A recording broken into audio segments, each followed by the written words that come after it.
Good evening, everyone. It is 6:30. Council is assembled when you're ready to begin. Thank you very much, Don. Good evening, everyone. I'd like to call to order this planning meeting of the Council of the Town of Saugeen Shores. Welcome all members and everyone joining in the gallery and via the live stream this evening. We're glad everybody's here. Second item on the agenda is the land acknowledgement, and I'll read that this evening. Just have to open it here. We acknowledge that we are meeting on the traditional lands and treaty territory of the Saugeen Ojibwe Nation, which consists of the Chippewas of Saugeen and the Chippewas of Nawash unceded First Nation. We understand this land holds immense significance to the people of the Saugeen Ojibwe Nation. We appreciate those who live and work alongside us today and who continue the traditions of their ancestors as stewards of the land we are privileged to inhabit. We thank them for the contributions they have made in both caring for the land and in shaping this community. We commit to truth and reconciliation, to acknowledging the truth about what happened to Indigenous peoples because of colonization, and to reconciliation, which begins with each and every one of us. And I might just take this moment to highlight for everybody a new exhibit, which I was privileged to be part of opening yesterday at the Bruce County Museum and Cultural Center, called The National Crime, the Residential School System, Local Saugeen Ojibwe Nation Impacts. It's really an excellent exhibit, which I'd encourage everybody to go and see. It's on now until late in November. And in fact, on Wednesdays, throughout this period, starting, I think, well, in October and November, I guess November's Wednesdays in October and November, they're going to have folks from the First Nation present there as part to talk about the residential school history and to be there for community members as well as members of non-Indigenous people from our own community and communities across Bruce County to talk about residential schools and the impact they've had on First Nations people. So it's really, I think, an excellent exhibit, and I'd recommend it to everybody today. So as a local government and public organization, we are dedicated to learning about Indigenous culture, to fostering a better relationship with First Nations and their people, and we commit ourselves to actions that move us forward on a path to healing along with the Saugeen Ojibwe Nation.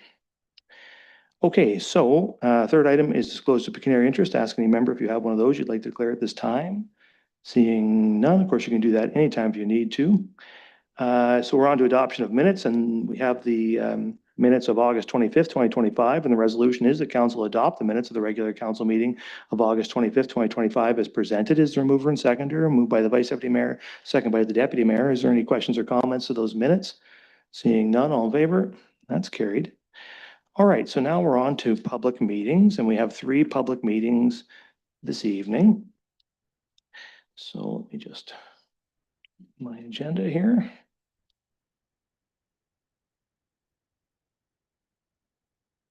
Okay, so our first public meeting is for zoning bylaw amendment Z-2025-032. This is a public meeting under the Planning Act. If anyone from the public is interested in this application or wishes to receive a notice of the decision, please send an email to bcplpe@brucecounty.on.ca.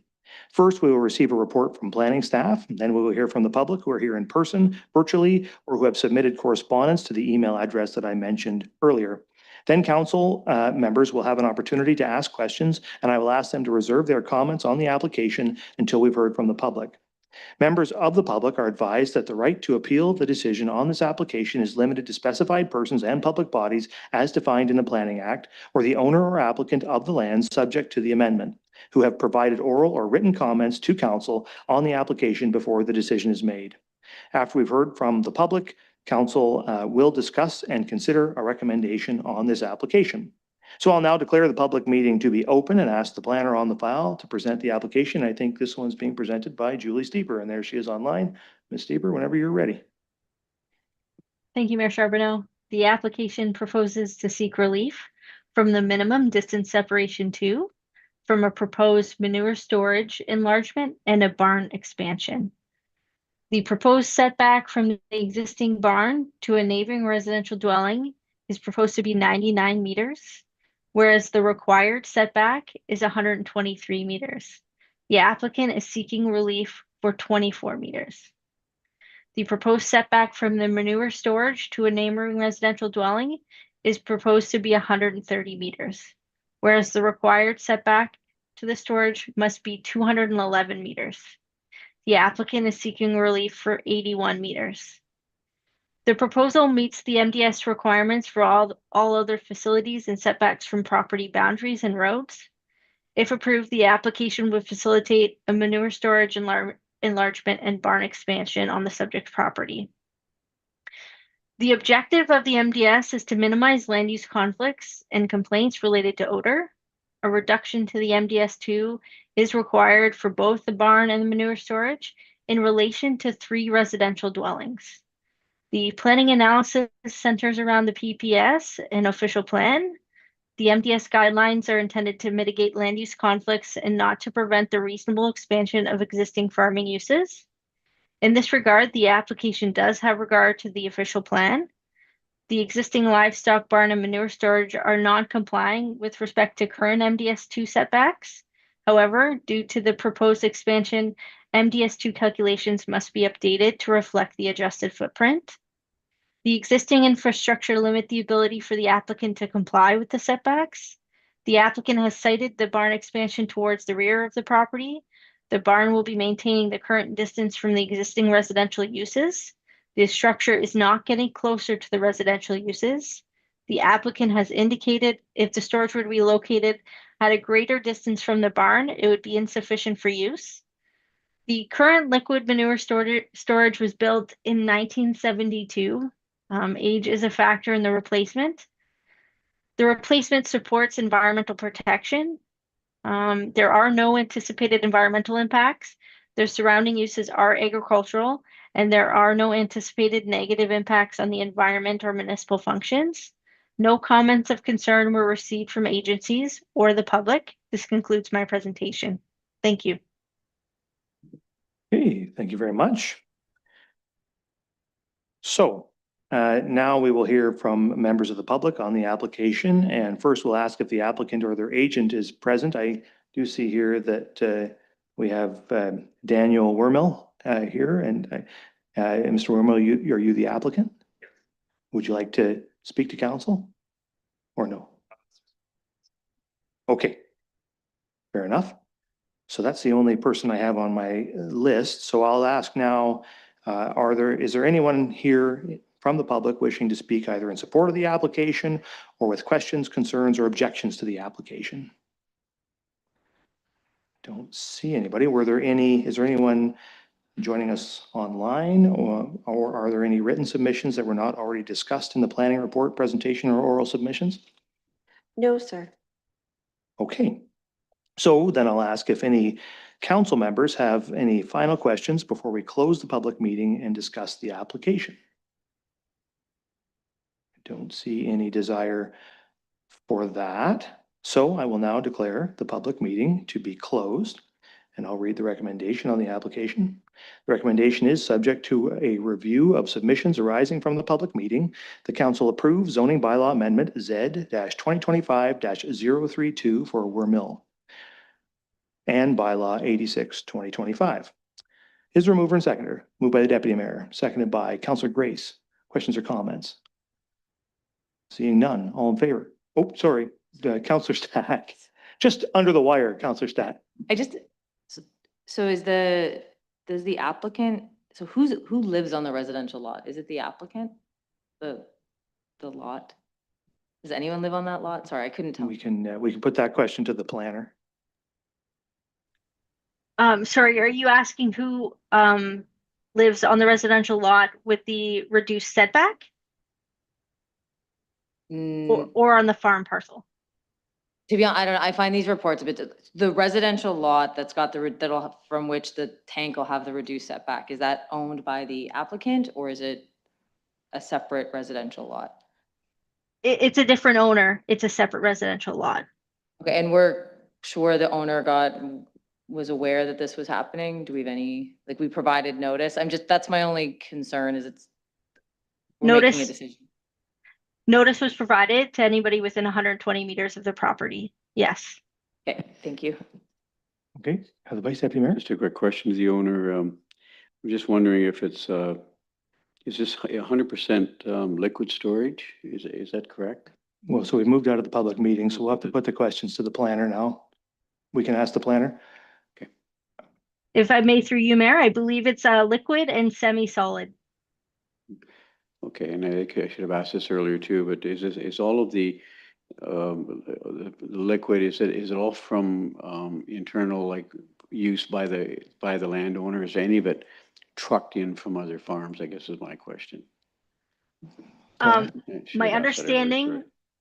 my apology, my understanding of the application is that this is pertaining to their dairy cows on the property.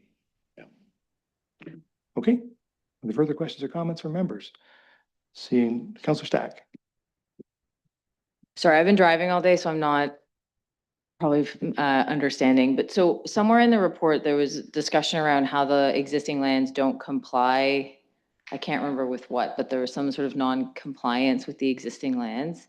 And this will, just so I'm, I guess, confirm that that's an accurate recollection. And then I think the second question is, with these changes, they still remain non-compliant with whatever requirements apply here. Is that, am I recalling that correctly? Planner? If I may, through you, Mayor, just provide some clarification. The current barns do not meet the MDS2 requirements simply because they were located in adjacent to the land uses already. So the expansion of the barn would still not meet MDS2, but they aren't getting closer to the residential uses. These residential buildings are existing in proximity to the barn already. Anything else? Councillor Halpin. Thank you, Mayor, and through you.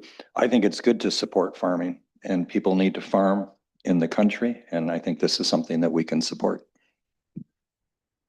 Yes, thank you. Are there any further questions or comments? Seeing none, then all in favor? That's carried. Thank you.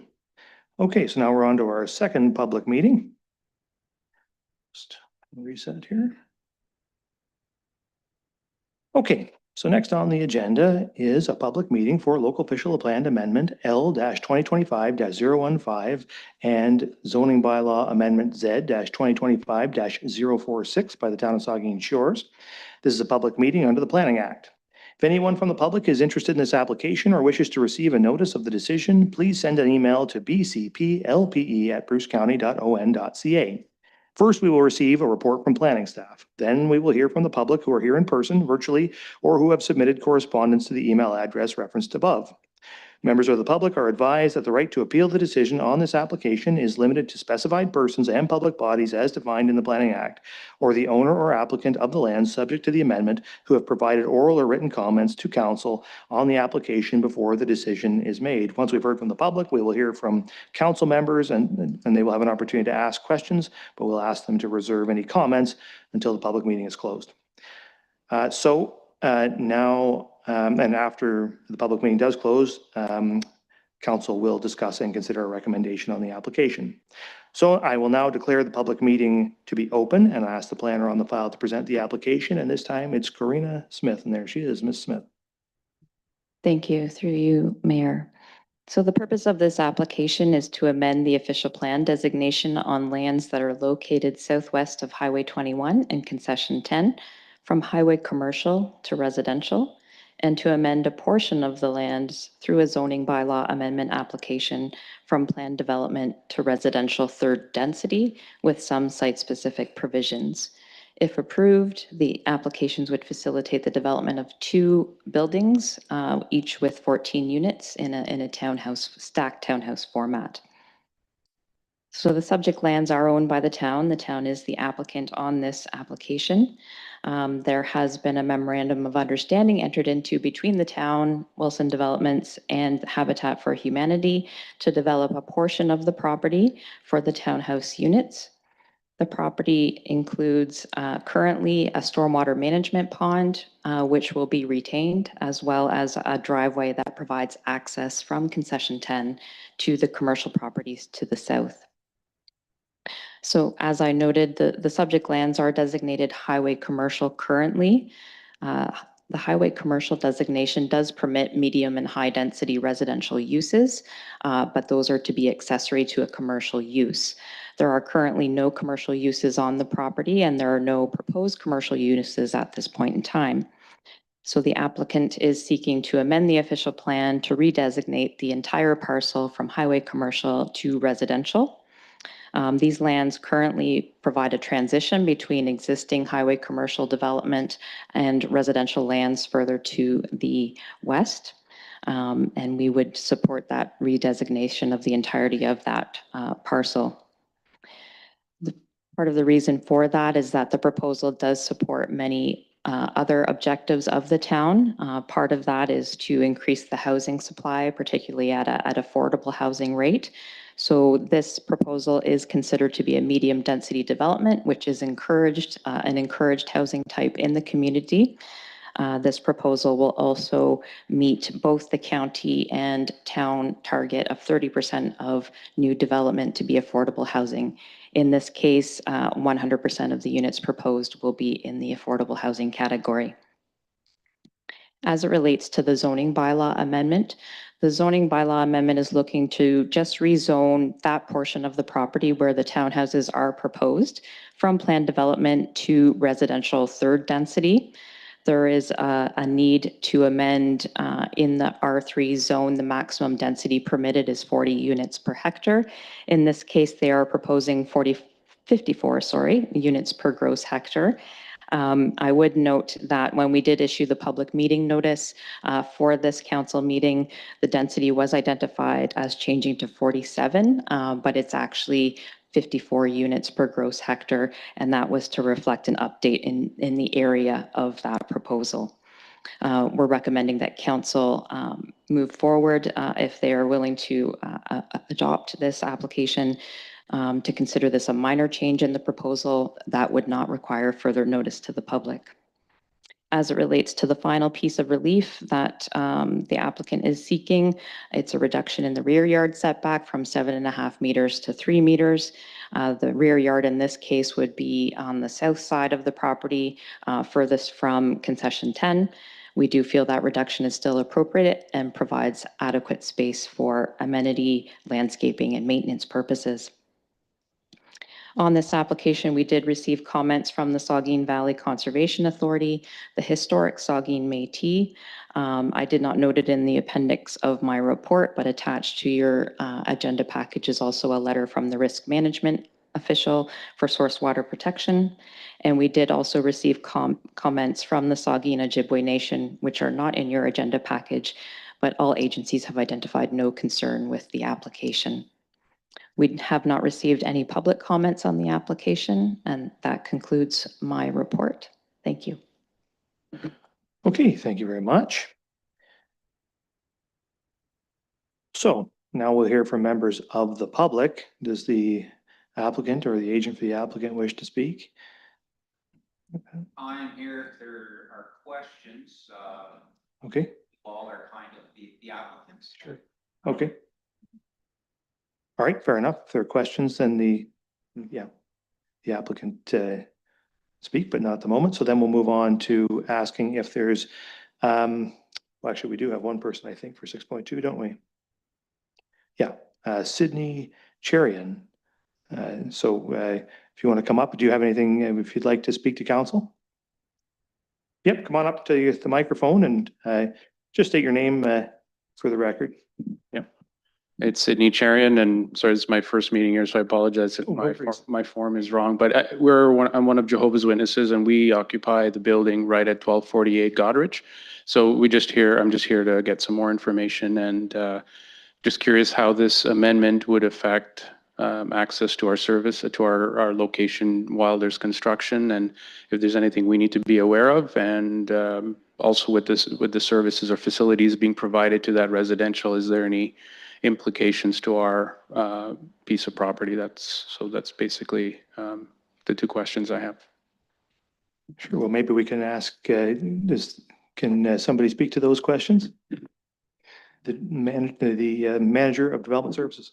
Yes, thank you, Mayor. Certainly in terms of the access during construction, I would defer to the builder.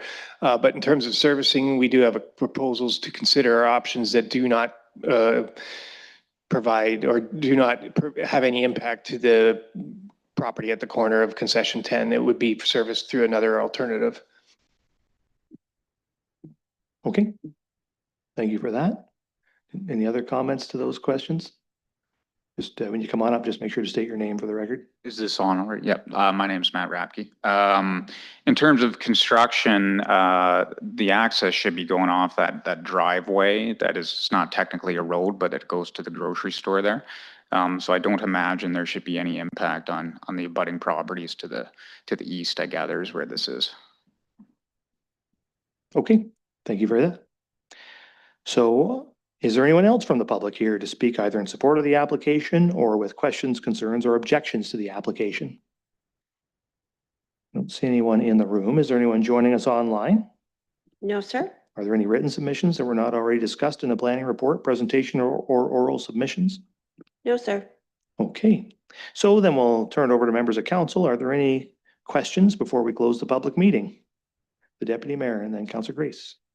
Thank you, and through you, I'm very excited about this whole project. I just wanted to ask two questions.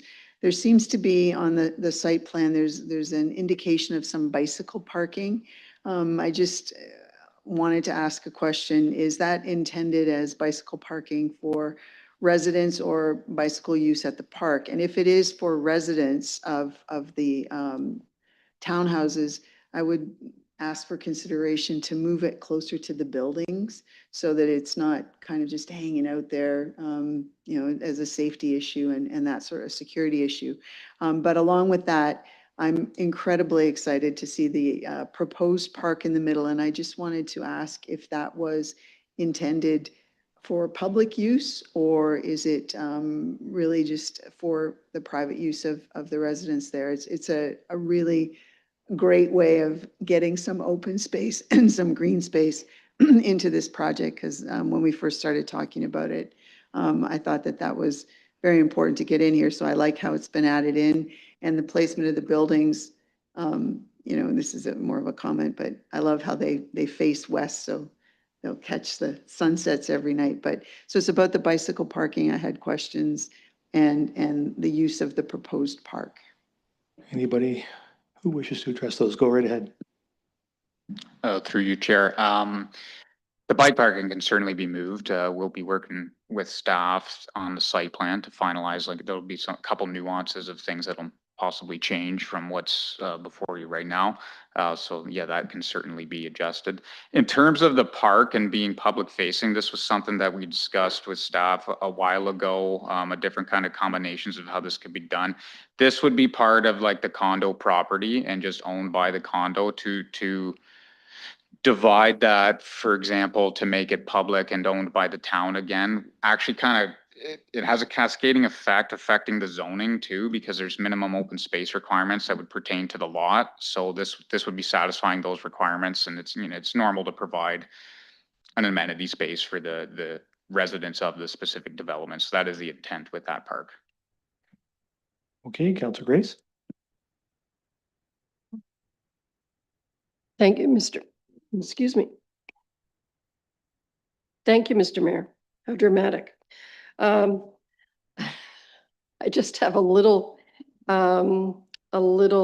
clarification for Karina. In your oral report, you talk about the rear yard on the south side, and you say it's opposite concession 10, which if I was reading that, when I was reading that, I was thinking, okay, it's looking out on concession 10. And then in your written report, sorry, you said that. Then in your oral report, you said it's furthest from concession 10. I don't know if it's important to have the written report be consistent with what you said, because unless I'm misunderstanding it, the rear yard is not opposite concession 10. Yes, thank you, through you, Chair. So that's correct. I will correct myself that the rear yard would be the yard adjacent to the Three Sheets Brewery. Comments from members? Or questions, I should say, at this point. Yeah, questions at this point. Councillor, or the Vice Deputy Mayor. Thank you, Mr. Mayor. Just wondering, I've had a few people ask me about the stormwater retention pond and the fencing, and members of the public seem to think the fencing is going to disappear with this rezoning application, but I've heard no plans to remove that fencing from that stormwater retention pond. Who could answer that question? Jay? The manager of development services. I guess the most direct answer is it's unrelated to this application. The stormwater management plan is regulated through a certificate of approval from the Ministry of Environment, and we would work with ministry to deal with that fence. The only reason I asked the question was mentioned by the planner about the stormwater retention ponds. That's why I asked the question. But the existing road would remain. There'd be no change to the access in front of the housing. You know, will that road be maintained as is? Manager of development services. Yes, thank you, Vice Deputy Mayor. That is intended to be operated as it is now with additional driveway access, and it's certainly the town's discretion to change the road at its discretion. I repeat myself, but yes. Okay, and I'll put dibs in now. I don't know whether it's now or later or next week or next month, but that lane will eventually be named, and I'd like to put a dibs in for EB Lane. I'd like to have a conversation about that at a later date too, but it's to the to the developer. There's a name I think we need to look after in this town. That was a lane. That sign was removed a few years back, back in 2001 actually. That needs to be replaced, and I just like to plant that seed tonight. That new road. Okay, I'm probably speaking out of turn. I see you nodding, but I just want to put dibs on that now or later. I don't know if you can call dibs on naming a street, but anyway, but we will have a discussion on it coming up. Are there further questions at this stage? I guess maybe a little further on to the Vice Deputy Mayor's questions, just about with respect to the rest of the property, like we're redesignating and rezoning this small slice of this piece of property. I guess at some point we're going to sever that piece of property off the larger piece. Why doesn't the town ask at this stage to reconsider the zoning of the rest of the parcel? Like it's zone plan development, is that the most appropriate zoning to leave the rest of that parcel in? It's just a stormwater management pond. It's never going to be developed.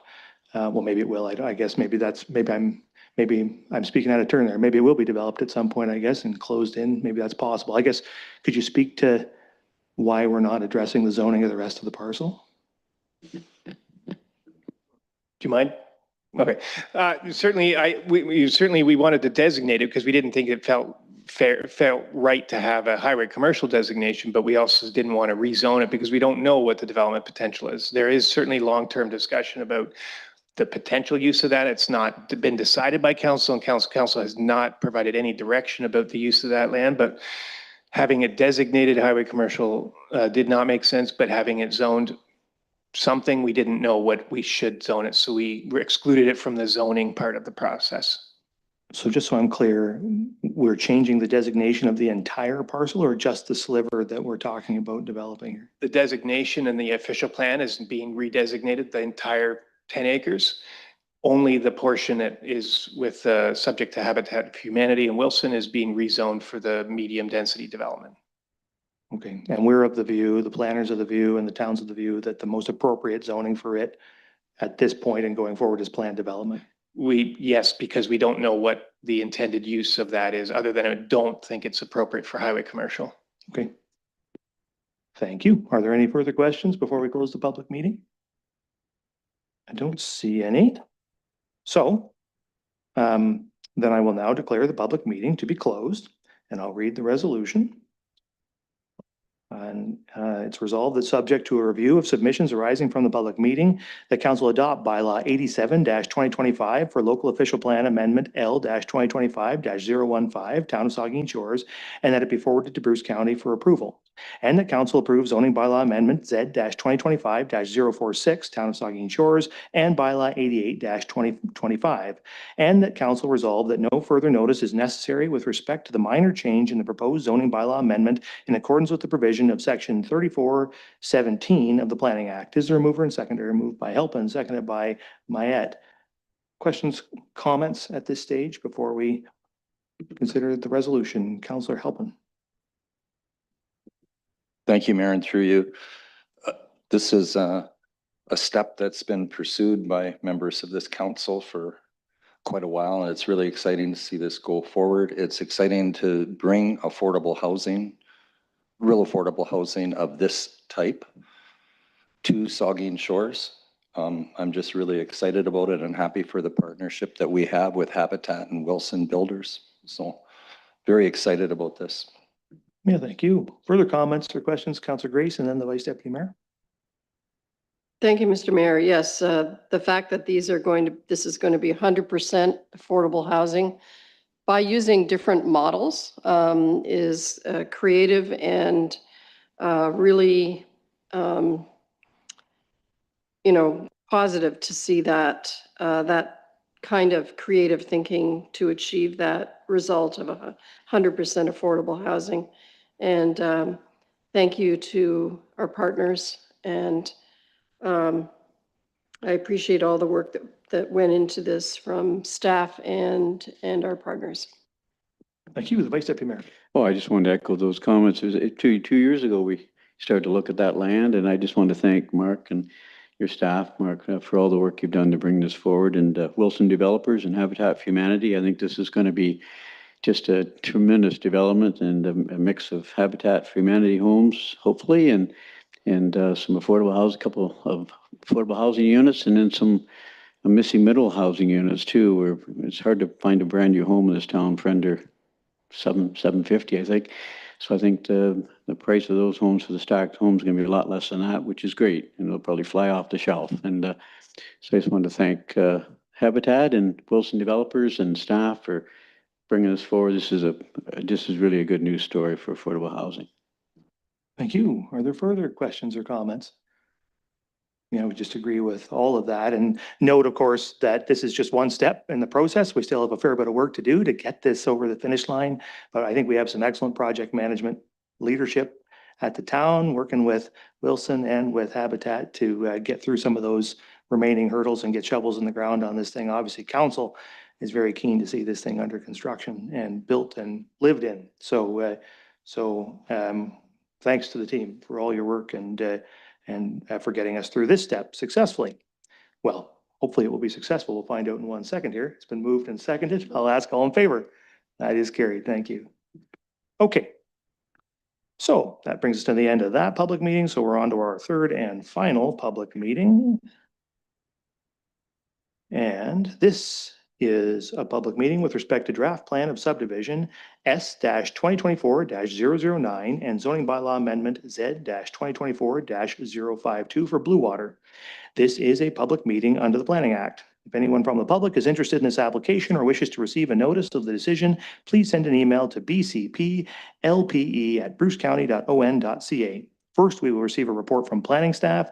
Then we will hear from the public who are here in person, virtually, or who have submitted correspondence to the email address that I mentioned earlier. Members of the public are advised that the right to appeal the decision on this application is limited to specified persons and public bodies as defined in the Planning Act, or the owner or applicant of the land subject to the amendment, who have provided oral or written comments to council on the application before the decision is made. Once we've heard from the public, council members will have an opportunity to ask questions, and I will ask them to reserve their comments on the application until the public meeting has closed.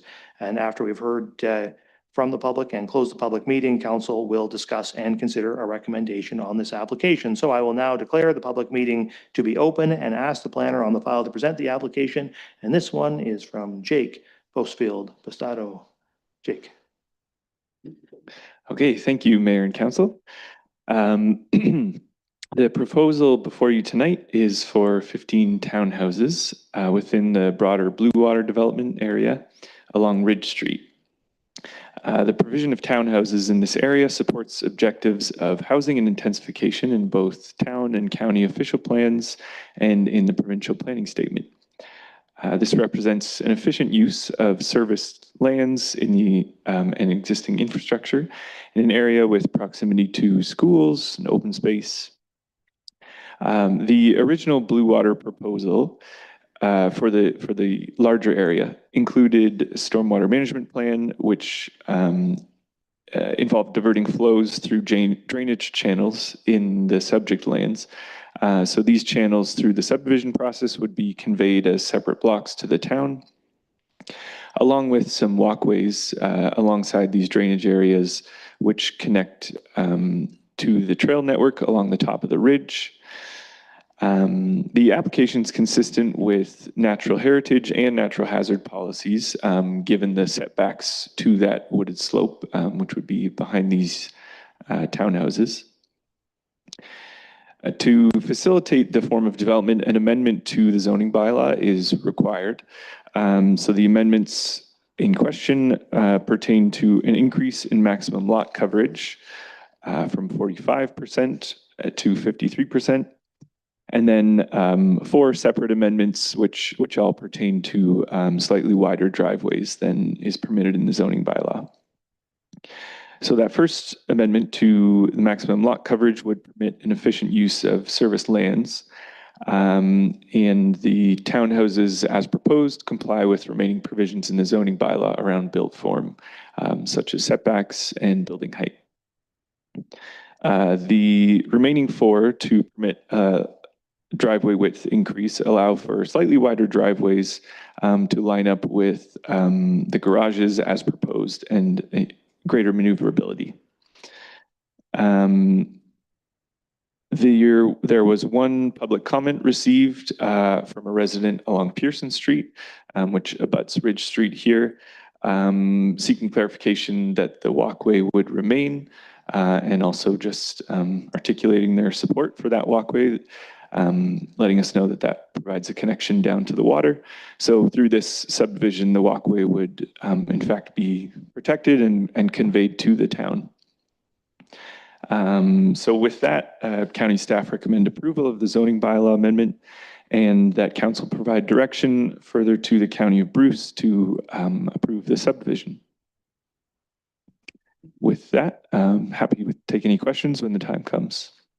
Okay, Thanks. thank you very much. So we'll start hearing from members of the public with the applicant or their agent. Is the applicant or their agent present? You wish to speak, sir? Well, come on up and make sure to state your name for the record.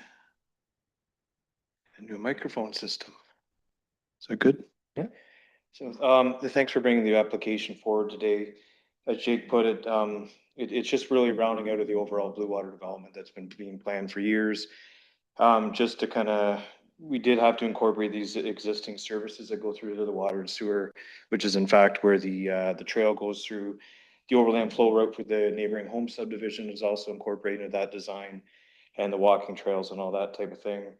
The driveways, I know it seems like there's 4 changes to the zoning for that, but it's very minor. It's just really just to address so we can line the garages up, and also the geometry of the road makes it a little difficult just being on the bend. So any questions, I'm here, and thanks for your consideration. Okay, thank you very much.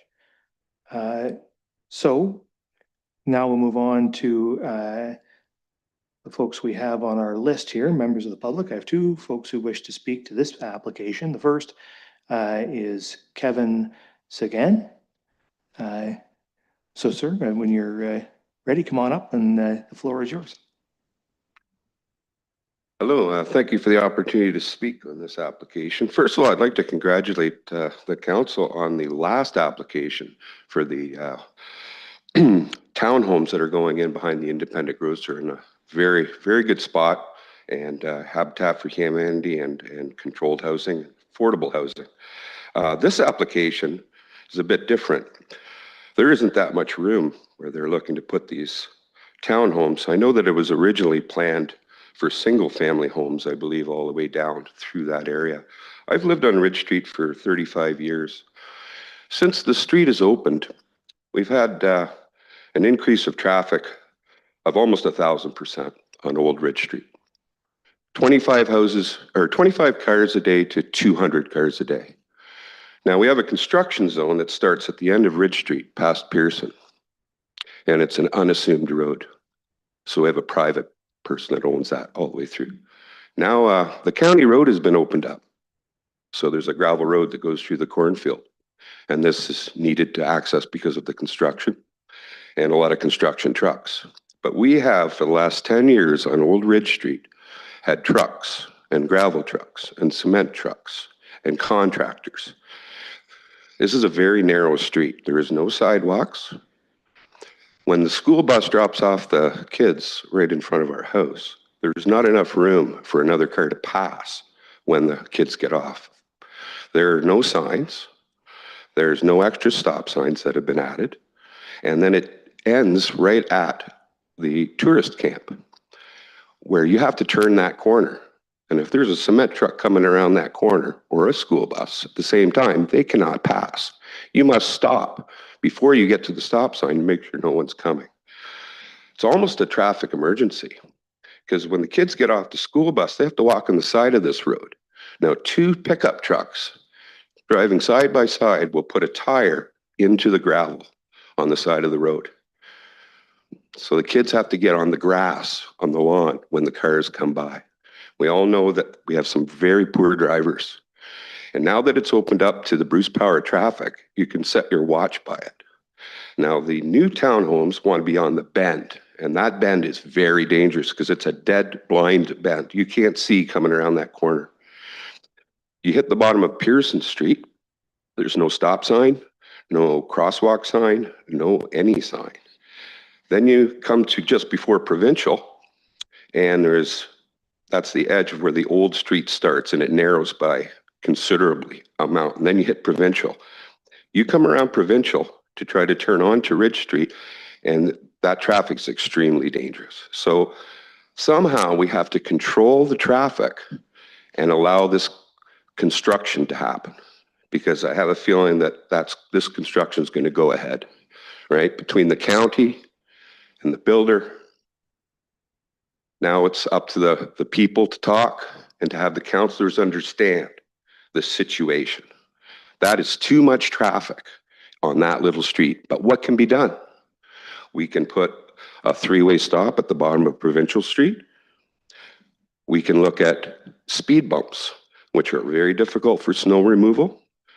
We can't look at signage because signage would be put in the front lawns of everybody's yard.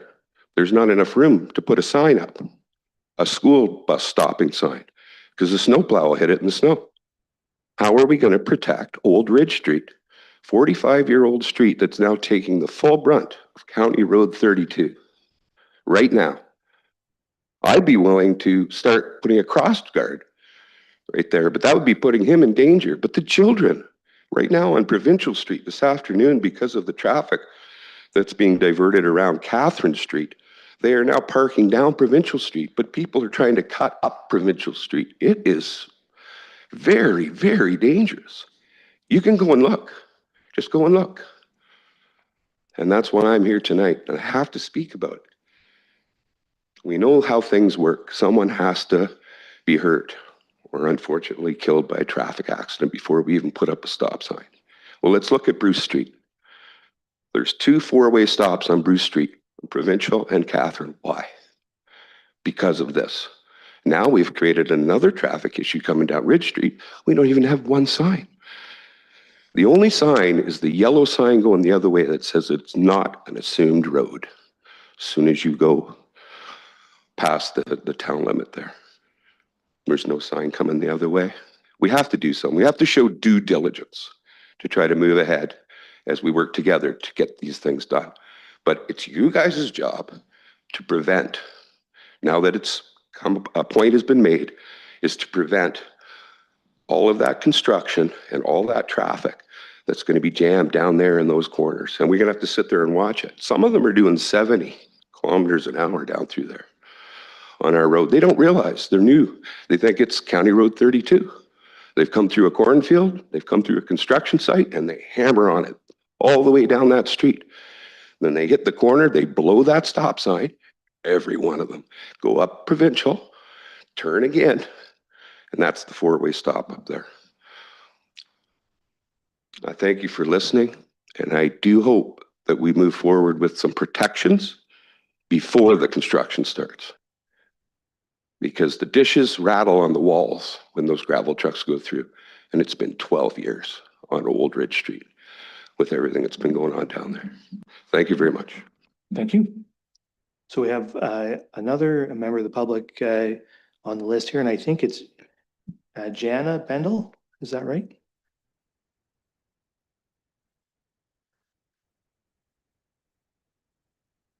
Whenever you're ready. Hello. I would have asked a similar or the same questions as Kevin, but he did a great job, so I don't have additional questions. But the traffic is a concern. And it is noticeable, and the trucks, they really go fast, and there are small children, because there is no sidewalks, they are not allowed to go into the streets. Pets are not allowed to go to the streets, but they do. An accident can happen very quickly. So thank you. Thank you, Ms. Bendel. Are there other members of the public here who wish to speak either in support of the application or with questions, concerns, or objections to the application? I don't see anybody in the room. Is there anybody joining us online? No. Are there any written submissions that were not already discussed in the planning report, presentation, or oral submissions? Okay, I hear no. So we'll now ask members of council if they have final questions before we close the public meeting to discuss a resolution. We'll start with Councillor Mayette and then come around. Thank you, Mr. Mayor, and through you. In light of these concerns that have been raised by members of the public, I wasn't aware that Ridge Street was taking on that much additional traffic. I wonder if that's because of the temporary Ridge Street opening that we have from 25 in? Is that exasperating the situation, do you think? Yes? I think you can, yeah. Yeah, most definitely. If you're going to speak, sir, you should come up to the microphone. Apologies. Yes, because of the construction, they opened up that road through the cornfield. We most definitely understood it. We have to bear this brunt of all this building and everything that's been going on, but the construction's over. The road is still open. But we also have everything that's happened on Davenport. So everybody that's on that side of the town now comes the other way. And they take that corner down Catherine Street. They take the corner and they come down. Our street is now the thoroughfare because they don't use Bruce. And they go all the way through the construction site and they come up, and then that's how they get to Giant Tiger and Walmart and everything. It's become a thoroughfare, and two trucks can't pass. So there is a responsibility for everybody and these new people that have young children on this street. It's also a very narrow place to put these townhouses when that's a big estate area. And now they're trying to be jammed between the ridge and the existing road. Like it's really on the S turn with 16 driveways closer than anybody else can put. Does that Okay. answer Yeah. where we're at right now? Councillor Mayette. Yes, thank you, Mr. Mayor, again. Certainly that helps. And correct me if I'm wrong, the plan is not to keep Ridge Street open permanently out to Route 20 or 25. That's a temporary measure that we're in right now. Is that correct? The Manager of Development Services.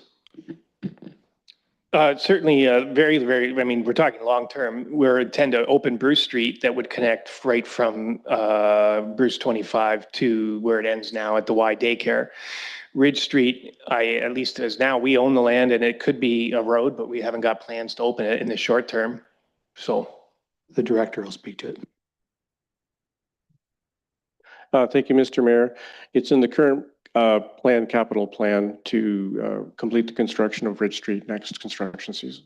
Yeah, Ridge Street will be open permanently. Councillor Grace, and then we'll come down. Thank you, Mr. Mayor. The report says that there was a traffic brief submitted to the town and completed. What does it say about this? Planner. Thank you. So the brief itself is actually to demonstrate that this specific development isn't generating enough trip volume itself to trigger the requirement for a full traffic impact study. The town has guidelines, a threshold of 25 vehicles per hour in peak hours, then you have to do a traffic impact study. This brief demonstrated it would be about 8 per hour at peak hours. doesn't solve the bigger issues, of course. Councilor Grace.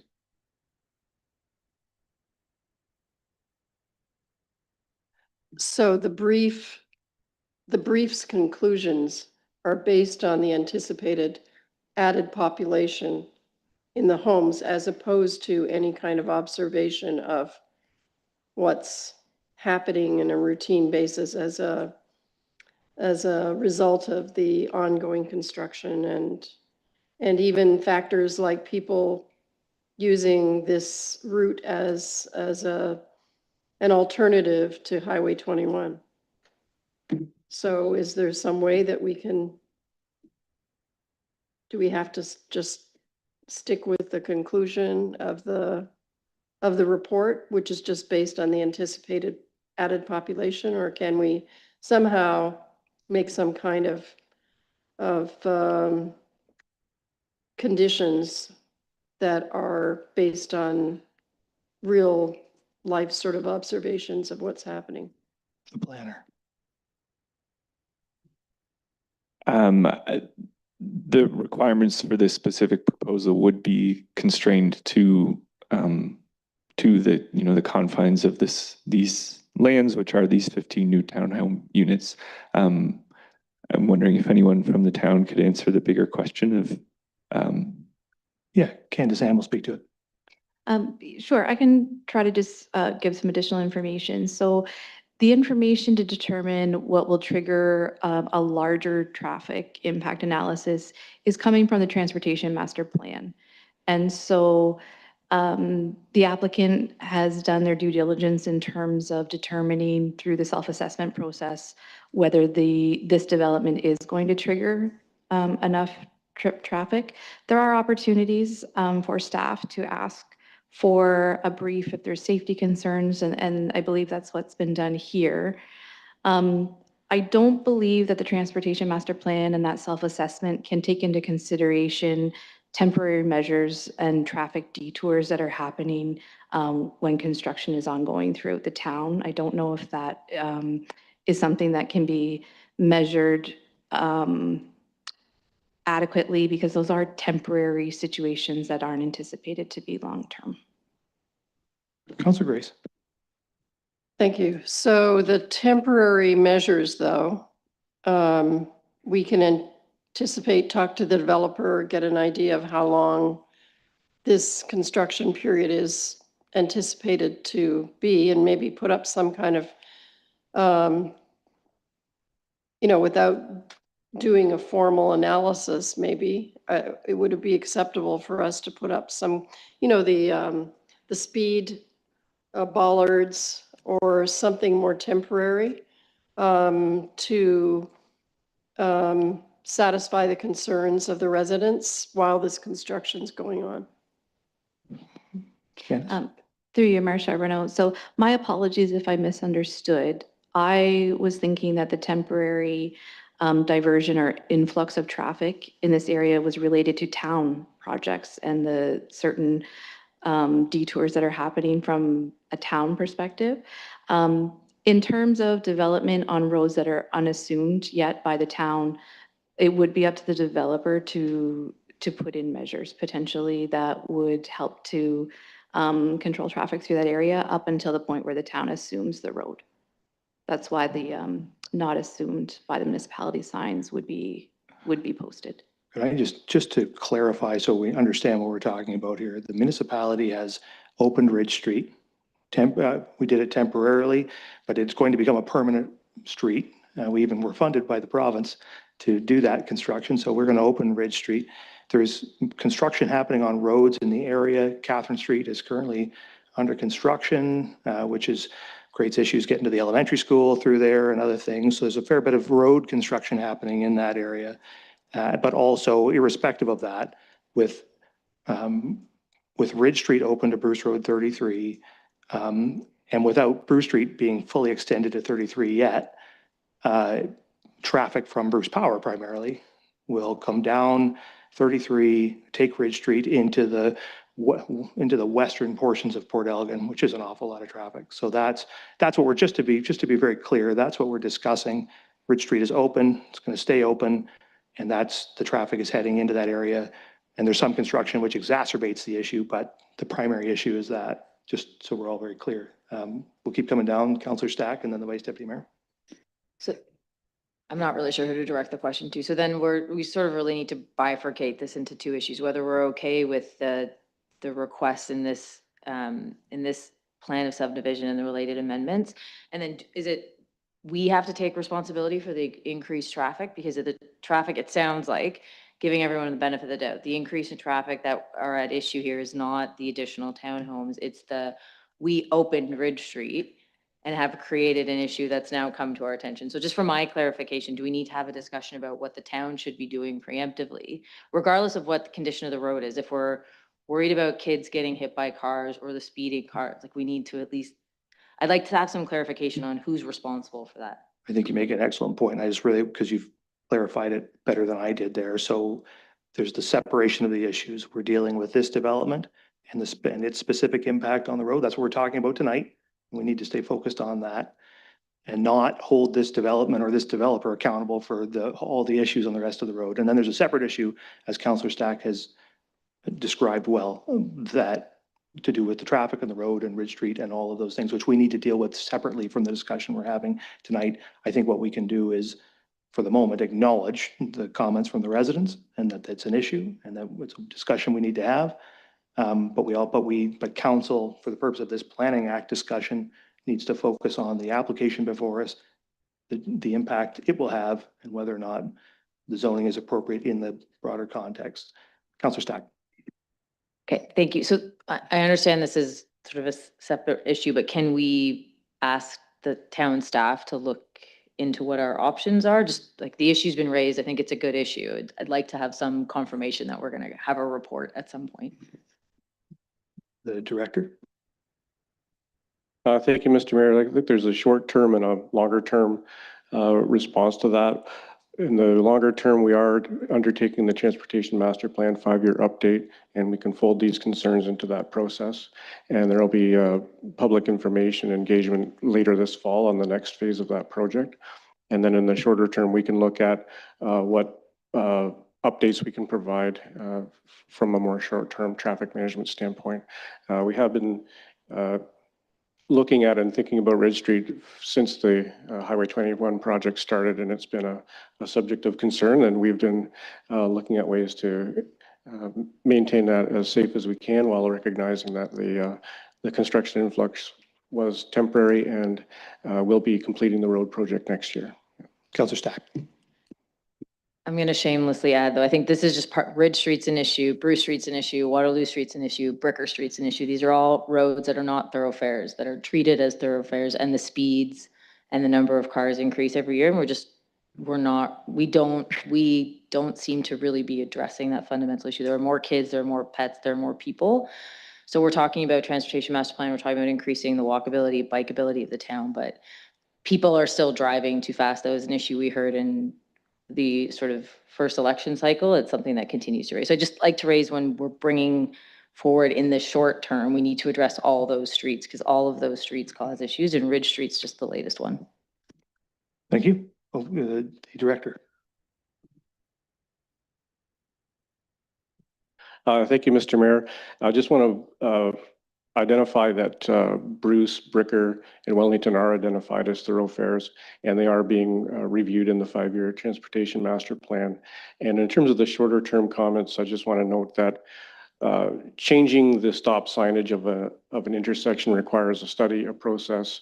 We don't do that quickly on a dime. It's never as fast as people would like it to be, but we do need to follow a process to change those intersections, and in the context of the broader transportation system that's been approved in the master plan. Thank you. So we have strayed a little ways here, so let's get back onto subject here since we are in this public meeting. The Vice Deputy Mayor. Yeah, thank you, Mr. Mayor. When I was reading over this application, I did make note of a traffic impact study, and I did write down about Bruce Street. And our planner, Candace, mentioned about the Transportation Master Plan. I'm just wondering, with there not being a need for a traffic impact study, I'm just wondering with the Transportation Master Plan, was that before we received the grant to open up Ridge Street. But those decisions were made in the Transportation Master Plan. There wasn't need for a traffic impact study. And then we received a grant to open up Ridge Street. And does that change the dynamics of that report? Manager, Development Services.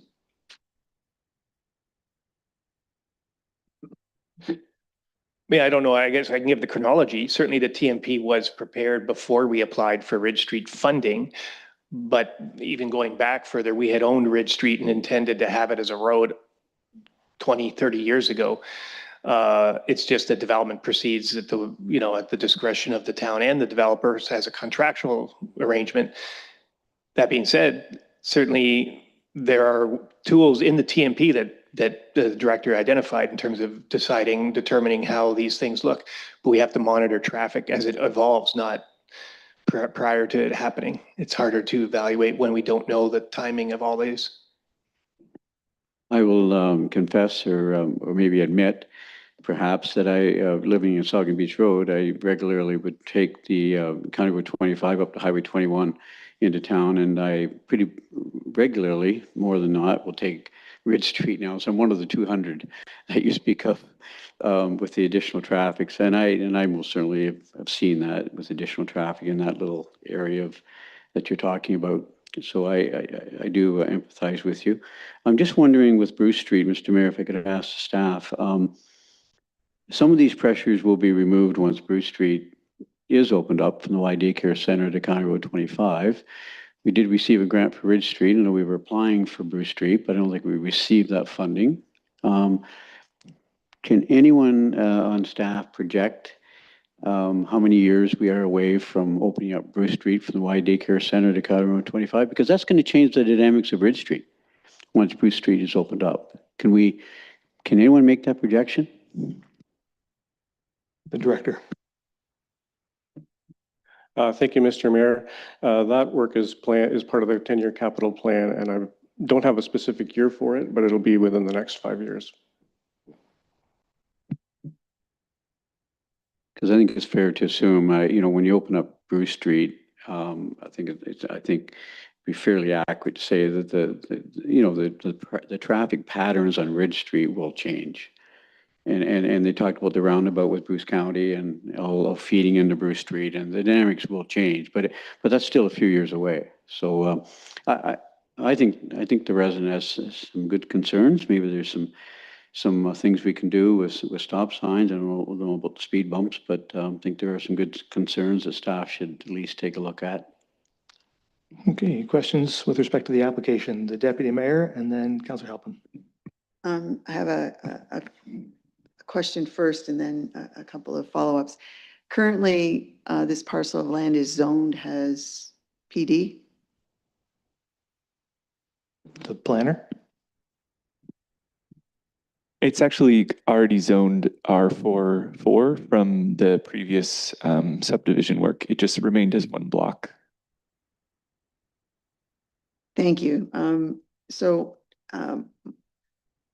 My question is, as I look at, one of my questions, as I look at the site drawings that we received, this section of Ridge Street will have a complete street profile with a sidewalk installed on the westerly side of the road. Is that correct? The planner. I do not believe that there would be a sidewalk on that side of the road. Can the builder confirm? There is a sidewalk. I'm sorry.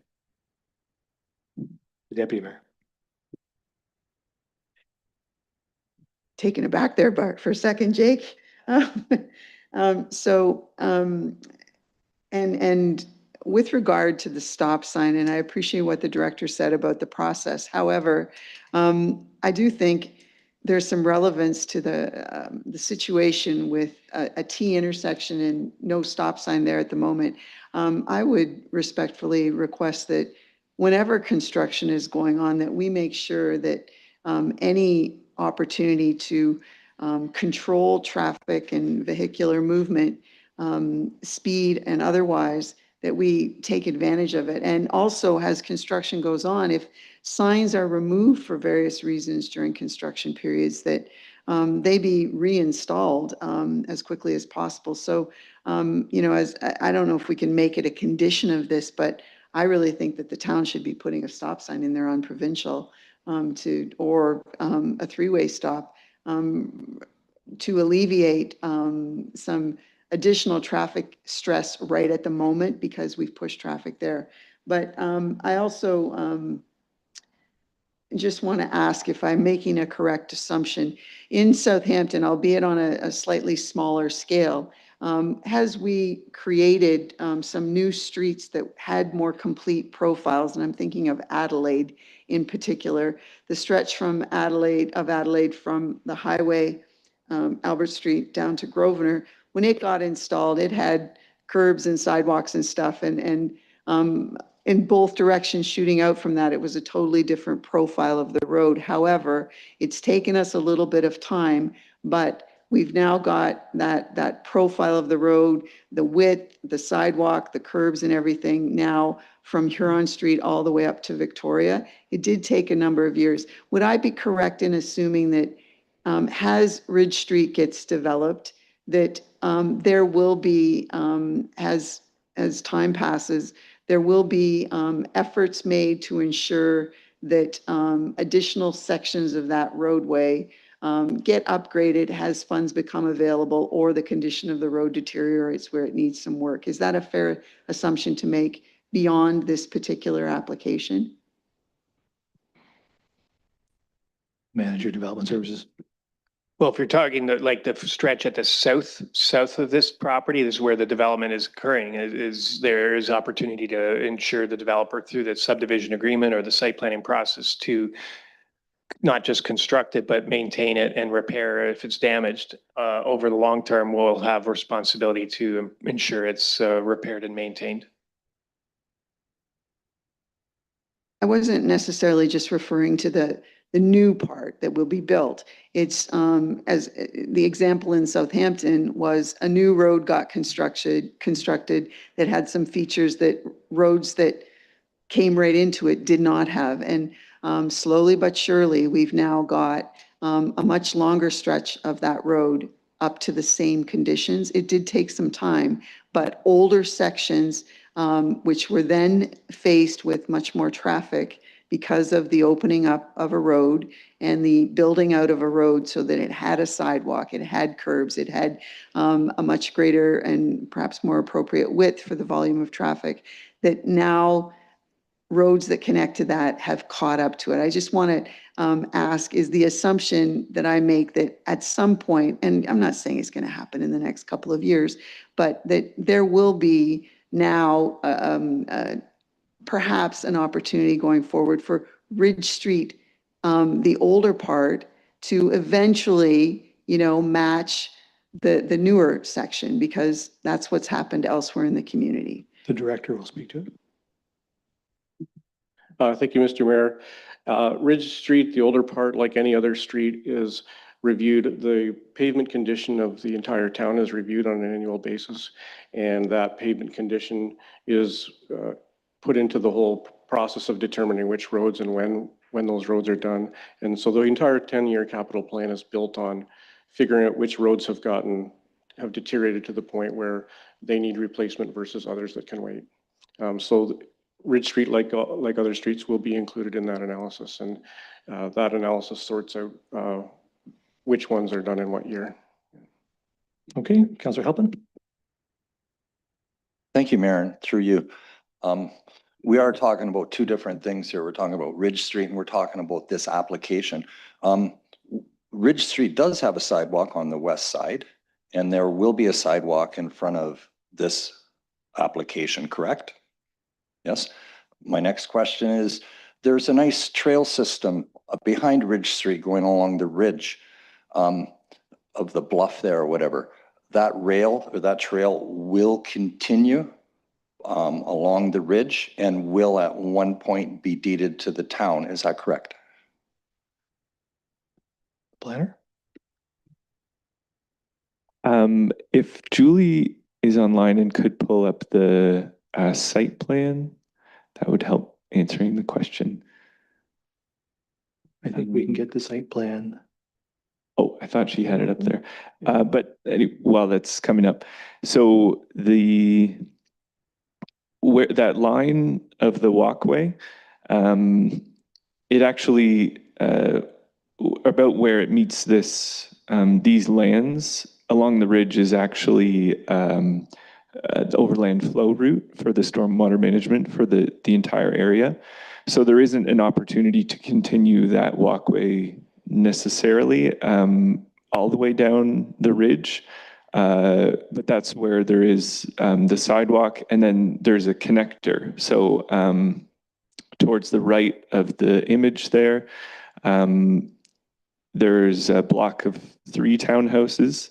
And then between it and the rest of the townhouses, that's where the walkway comes off Ridge Street, goes to the ridge, and then continues north all the way to that greater trail system.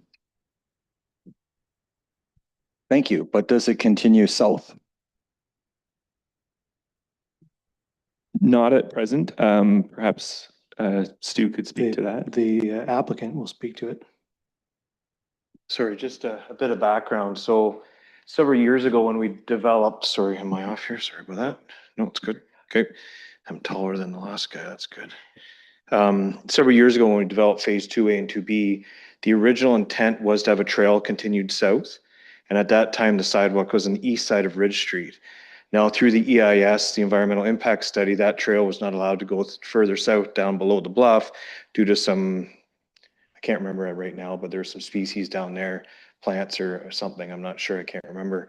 So we had to change that to that overland flow route specifically because they didn't want the pedestrian traffic down there. So at that time, that trail was eliminated and the sidewalk was switched to the west side of the road. So it was more accessible for coming up the trail, which is in that block there in the middle. So you didn't have to cross the road. You can come right on that trail and follow the sidewalk right down to Amanda's Way. That helps. Thank you for that, but the property ends at that bluff, right? And there is a trail going right from the 10th concession all the way along that bluff, right through to Nodwell Park. And then there's a section through Ridgeway.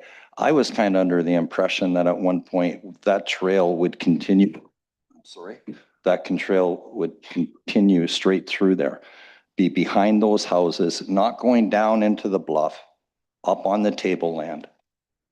The applicant? Just a little bit more context. We've been going through this for several years. That had also been discussed. However, the town at the time, I think we were just getting into asset management when we were going through this, didn't want to own a trail at the bottom of the bluff, at the top of the bluff, and a sidewalk on the road, which have been too expensive to maintain. So the idea was the trail down below, we did a fair bit of work to. The sidewalk was moved to the west side of the road on Ridge Street, so it avoided a third trail in line 3 segments for the town to own and maintain. Councilor Halpin? That's all. Thank you. Okay, further comments or questions? Councilor Matt? Thank you, Mr. Mayor. Just follow up to my sort of original comments. Now, we know this developer, Mr. Doyle and Barry's Development have been good developers. And for that reason, I'm going to support this development, of course. And they've also been very responsive to concerns in the community. Whenever we've had issues, Stu's been right there to meet us and take care of things. So with regards to the traffic, I just did a quick Google and also Apple search, like a direction from, if you were go to that last house on Ridge Street before the new construction is going to begin. If you put directions to that, it clearly takes you right down Catherine and right across Ridge. And that's probably the nature of the traffic is these delivery trucks, the construction trucks, the cement driver trucks that are delivering, they're probably using their Google Maps or Apple Maps, and they're saying, just go to that address. And it always takes you down Catherine and across Ridge. Would it be possible for the developer to instruct his contract staff to come in from the south, come across, through Pearson Avenue or from Ridge Street as it's presently open on 25 to avoid coming down that narrow, old residential street? Yeah, we'll turn to the applicant. That's no, through you, Mr. Mayor, no problem at all. We've done that in several different developments in other municipalities. So if there's a condition where we have to come from the south or come from Pearson, which I suspect is where most of the guys come anyway, it certainly wouldn't be an issue. Okay, are there further questions before we close the public meeting? I had a question for the applicant, actually, and so it's with respect to that sidewalk on the, that is going to continue through here, but it goes along the whole west side of Ridge Street all the way down, all the way down the new Ridge Street out to the CAW, but it's only right now completed in sections, right? It's in bits and pieces. And I just wonder, when's it going to be done all the way through? We're going to build this now, a lot more people and more people moving in there all the time. Can we get the rest of the sidewalk built?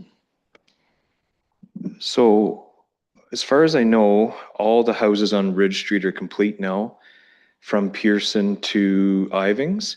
So all the sidewalk should be installed, and I suspect it's just from this development to the first home that's been left out. So that could be something we could add in as part of this. Quite honestly, we're going to have to anyway to have the road assumed. Yeah, I think that would, what I would, and I knew that would be the case, that we wouldn't assume it without the sidewalk. I hope that we could get moving on the sidewalk and finish it sooner than later, because it's been a long time and it's just kind of getting built in front of each house, right? So it'd be nice to finish it so there was that clear sidewalk thoroughfare through there. So, so that was that question, and I thought I had another one, but I've forgotten. So are there other questions of the Vice Deputy Mayor? Yeah, I'm still a little confused about the, you talked about the trail system to the developers too. Right now, there's a fair amount of bike traffic and walkers that come up Mitchell Lane, and they go through that property that you own. There's a goat path, we call it, but well-traveled path where they go through your property, head north on Mitchell Lane, and then go down the hill on that pathway. So will that pathway from Mitchell Lane across the ridge still remain?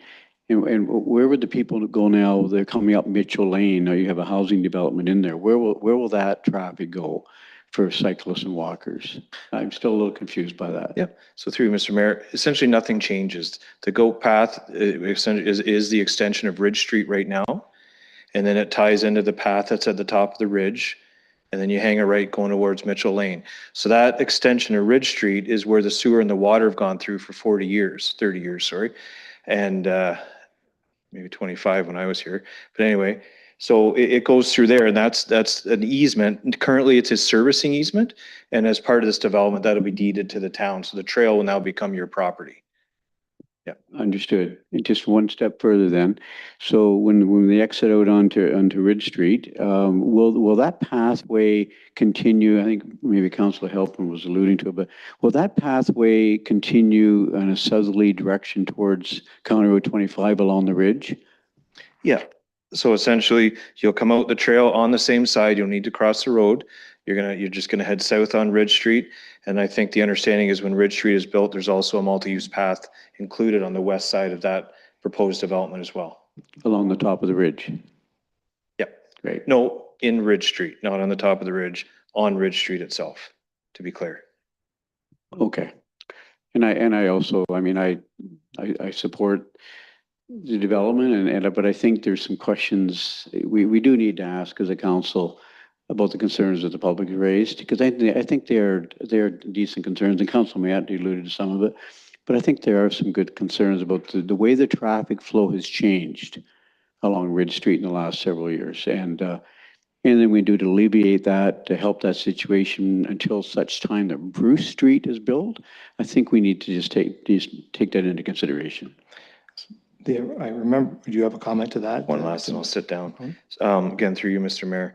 So obviously when Ridge Street was opened up, we had no control over that. It's a town road. The town worked closely with us to try to direct traffic towards Ivings Drive and up to the intersection, where you guys did a good job, and also upgraded that intersection to accept that traffic. As always, we're here to help. If we can do something to help on Pearson and Ridge, and it is stop controlled now, there is a stop sign on Ridge Street. It's not open. But if we can do something else to help with, whether it be putting in sidewalks or having construction traffic go another way, we're happy to do that. As far as this particular development though, there's not a whole lot we can do with the traffic that's being generated off the county road. But we're here to be partners. And even with Bruce Street, we worked with the town to make sure you guys have ownership of that so that you can apply with the funding. So we're just trying to help in that situation as well. Thank you. I remember my second question now, and it was with respect to Pearson Avenue. And so that, like right now, that trail connection is on the essentially directly opposite or to the west of Pearson Avenue. And I wonder maybe to the planner or to the municipal staff, folks who have reviewed this, I wonder, like, because that trail is clearly narrower than Pearson. It's not as wide as a municipal road allowance. Why wouldn't the municipality take this opportunity to secure enough property in there for a road allowance if the municipality ever wanted to extend Pearson to the west? Because we'll never get that opportunity again. We have no east-west connections between Green Street and the 10th concession. Are there, and I'm not saying we're going to open that today or tomorrow, but we might in 100 years want to open it. We'll never get the opportunity again.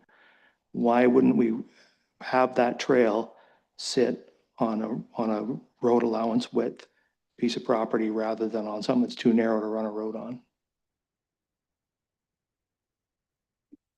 Director or the manager, pardon me. Well, I didn't know if that was rhetorical. I mean, the answer is we were circulated and it wasn't something that was identified, but we can also consider extension of roads if they're short segments like that don't have to be 20 meters wide. There's already our facilities there and a trail, so we could have a connector, but there are environmental and hazard concerns in the current circumstance that led us rather to not look at an extension. Okay, so the answer is staff didn't view it as a priority at this point. I think it's, and I guess I'll save the comments for after it's something that concerns me. Are there further questions before we close the public meeting? Seeing none, then I'll now declare the public meeting to be closed, and we'll read a resolution. And the resolution is that council provide direction to the County of Bruce Approval Authority to approve draft plan of subdivision S-2024-009 Blue Water in accordance with the draft plan and conditions of the draft plan approval attached, and the council approves zoning bylaw amendment Z-2024-052 Blue Water and bylaw 89-2025. Is there a mover and seconder? Moved by Grace, seconded by Mayette. Discussion. I guess I'll just put that back out there, the comment I made before. I don't see a reason why we wouldn't preserve the land immediately to the west of Pearson Avenue in that space so that a council at some point in the future could have the potential to extend a road allowance over the ridge. Well, they all go over the ridge, right? Every Green Street goes over the ridge, Mill Street they all go over the ridge. So it can be done. It has been done several times in Port Elgin.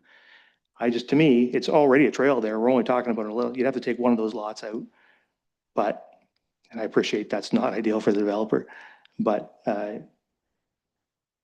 my preference would be to defer this and ask staff to look again at that potential of getting the extra space for the road allowance, because I hate to see us give up that to lose those opportunities. So those are my thoughts. We'll go around, start with the deputy mayor and then Councillor Halpin. Can I ask for a definite width of what is shown on the drawing? It's very hard to read the figures on the drawings we get. What is the width of what it potentially would be transferred to the town?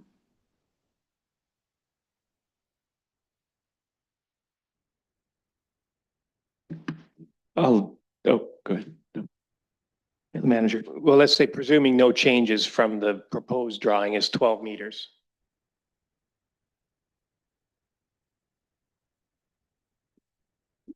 Well, having listened to the mayor, and it's not the first time that we've heard about the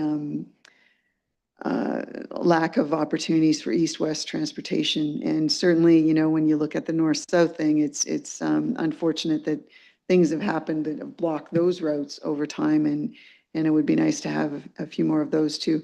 I would ask for a deferral so that this can be explored a little bit further. There may be some wiggle room in the the size of the lot to shift things.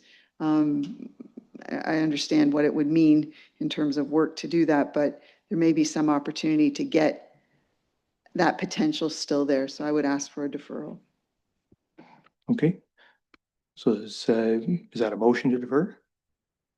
Yes. There's a motion to defer. Is there a seconder for the motion? No seconder? Okay, no interest in that. Councillor Halpin. Thank you, Mayor, and through you. I kind of understand the need for the east-west traffic, but that's a pretty steep piece of land there.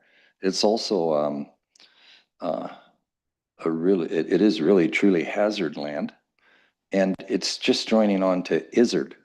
It's I think what I would be more concerned about is maintaining that trail that goes north and south on top of the ridge, or maintaining and improving foot traffic down to the beach. I don't think we need a highway down to Izzard Street. So I don't think that we need that. And I think enhanced trail, enhanced biking, and just like a little bit off to the side, but just like we added a lot of sidewalks around Port Elgin, Saugeen Central School, because we're concerned about pedestrian traffic. We are. And I would like to see us in time maybe complete, when Ridge Street is built, is complete that sidewalk right through the old part of Ridge Street to provide more safety in that area as well. But the cars from this development are not creating the traffic problems on Ridge Street. And so I want to support this development. Thank you. Thank you. Further comments at this stage? I don't see any. I guess I've already lost the argument, so I won't belabor it, but I just would note, don't just think about what is there today. Don't just think about what you're seeing there now. Think about the whole stretch of the future and the access to that beach and how little of it we have, and the opportunities for parking and all the things and all the people who are going to be living up here and already living up on top of the bridge, and the need to get them to the water. And the fact that we don't have those accesses. This is a pedestrian access yet, but we don't have vehicular access anywhere along that whole ridge. Anywhere. And there are no more opportunities for it. So I'm just saying, that's all I'm saying is, don't just think about what's sitting there. Think about opportunities for the next 50 and 100 years. Councillor Mayette. Thank you, Mr. Mayor. Just to close the loop, if you will, I do see that in the future, decades from now, there may be a necessity to get down that hill. But as Councillor Halpin says, that particular spot, that's right near the end of the pond. It's steep, and there's a swale of swamp down below there. If you wanted to get an access down the hill, the end of Amanda's Way would be a better spot to do it. There's already a gravel trail down there, albeit too steep for vehicular traffic currently, but that would be a more appropriate place to put it. So it's not like it's the last chance. It's a good chance, but that spot is really bad. I used to walk that trail a lot below and above, and it's a wetland down below there. There's definitely challenges, that's for sure. Okay, are there further questions or comments? The resolution has been moved and seconded. If not, then I'll ask all in favor. That's not opposed. That's carried. Okay, so now we will move on to reports of municipal officers. All right, so the first one is 7.1, the Southampton two-zone floodplain management concept update, and we'll move that to Candace Ham. Thank you. Good evening, Mayor and Council. Currently, the floodplain in Saugeen Shores is managed under a one-zone floodplain management concept, where all development and site alteration within the floodplain is prohibited. To meet the needs of a growing community, a two-zone floodplain management concept is recommended. The mapping included in the memo attached to my report was prepared by Greenland Consulting and is a visual representation of the modeling that has been undertaken to distinguish between the floodway, which is shown in dark blue, where development and site alteration would still be prohibited, and the flood fringe in the light blue, where conditional development could occur. The green areas signify lands that are outside of the settlement area and some town land where development is not anticipated. An encroachment analysis was undertaken by Greenland, which modeled 70% of each individual property within the floodplain as being occupied by fill, buildings, and other infill, and is no longer, would no longer be available for flood storage.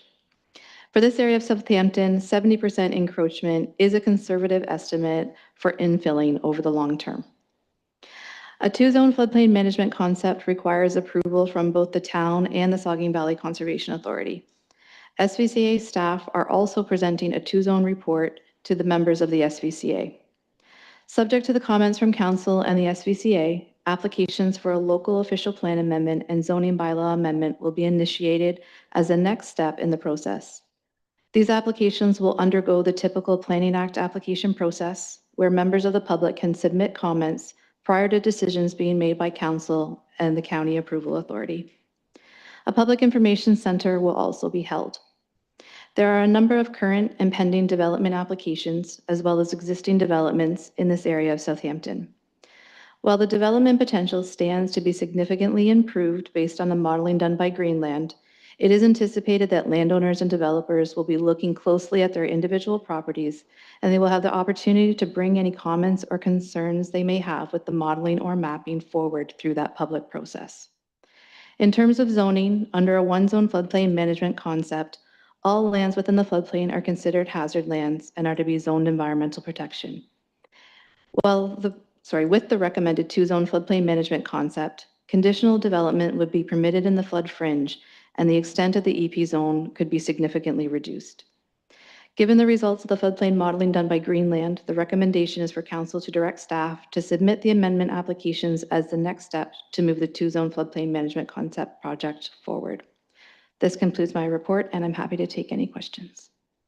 Okay, thank you. So there is a resolution that council directs staff to submit applications to amend the town of Saugeen Shores official plan and zoning bylaw to include policies and provisions for the implementation of a two-zone floodplain management concept for specific areas of Southampton. Is there a mover and seconder? Moved by Halpin, seconded by Grace. Questions or comments from members? Councillor Stack. So just for clarification, we're just starting a process. We're not approving a two-zone management plan. It's just very basic. We're just starting the process. Through you, Mayor Charbonneau. Yes, that's correct. There's still a public process to follow. Okay, the deputy mayor and then Councillor Halpin. Thank you, and through you, I would just like to have clarification of what you said. Some of the development projects that have already been approved and been through the hopper, so to speak, and have plans and that sort of thing, are they not okay? They would effectively, if this goes through eventually, they would have to redo all of their planning and all of their previous approvals would no longer be valid? Is that what you're saying? Or because they have something that's potentially perhaps started already based on information that was valid at the time and approvals that were given at the time, do they just get to follow through with their development at the moment? Through you, Mayor Charbonneau. So there are many different scenarios that could arise. And when we're looking at developments that have already been draft approved or have prior approvals, either from the town or the Conservation Authority, those areas are already developed. And the idea is that the zoning that would be put in place should only be recognizing what the new floodway is. So there are potential changes to individual properties. But the intent is through the public process that we'll flag and evaluate those and figure out a path forward. The recently approved SVCA policies manual does indicate that anything that has prior approval is meant to proceed. If it has a planning approval, then it should be allowed to proceed as approved. Thank you for that. I understand if a development has been approved and perhaps, there hasn't been a great deal of movement on the site or any movement on the site, but others that are built out partially or substantially, I appreciate what you said. I I just think, those investments have been made, and to change the rules midstream seems rather unfair. Thank you. Okay, Councillor Hell. Thank you, Mayor, and through you. I went to the public meetings for this, and I think this is a really good news story for Southampton. And just kind of a simplification under the 1 zone. There was no building under the 2 zone. It allows people to build on the fringe area. And what Eric Downing explained to me at one of those meetings is he showed me on the map one of the houses that he said, well, I did the permit for this house. And if you look at it, and he took his computer and he hit it so that it would show the water level rise under a Hurricane Hazel flood.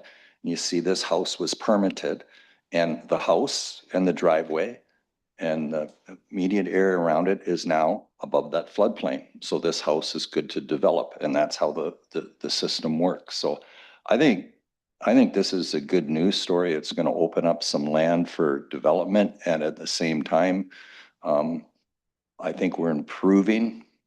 There's plans here to improve the drainage, and I think it's just a good plan all the way around. Thank you. Further comments, Councillor Grace? Thank you, Mr. Mayor. Going back to the Deputy Mayor's question about pending development for Candace, if you have lots that have been approved to this point, but there's no approved building plan yet for those,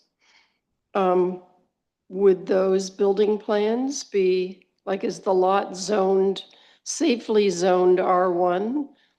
Or at least with enough R1 space that they would be able to proceed with building? Through you, Mayor Charbonneau. So we haven't gotten to the stage of actually drafting the policies as of yet, or having zoning schedules before you. What I've seen that's typical is that there's an underlying zone on a property, and anywhere that's in the flood fringe has an overlay that says this is a residential property, but there are certain conditions that you have to meet, and they'll be identified in that overlay. Anywhere that has been picked up as being floodway would then be zoned environmental protection. And so in the first iteration of the modeling, everywhere that was shown to be within the floodplain would be zoned EP. Under a 2 zone, only the areas that are floodway would be EP. The rest, the underlying zoning would remain with an overlay that specifies how development can occur in that fringe.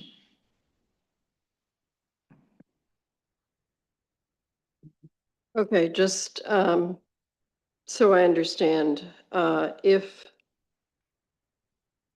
if there are previously approved and fully serviced building lots that are now, that end up, that were previously approved and now end up being in the floodway, are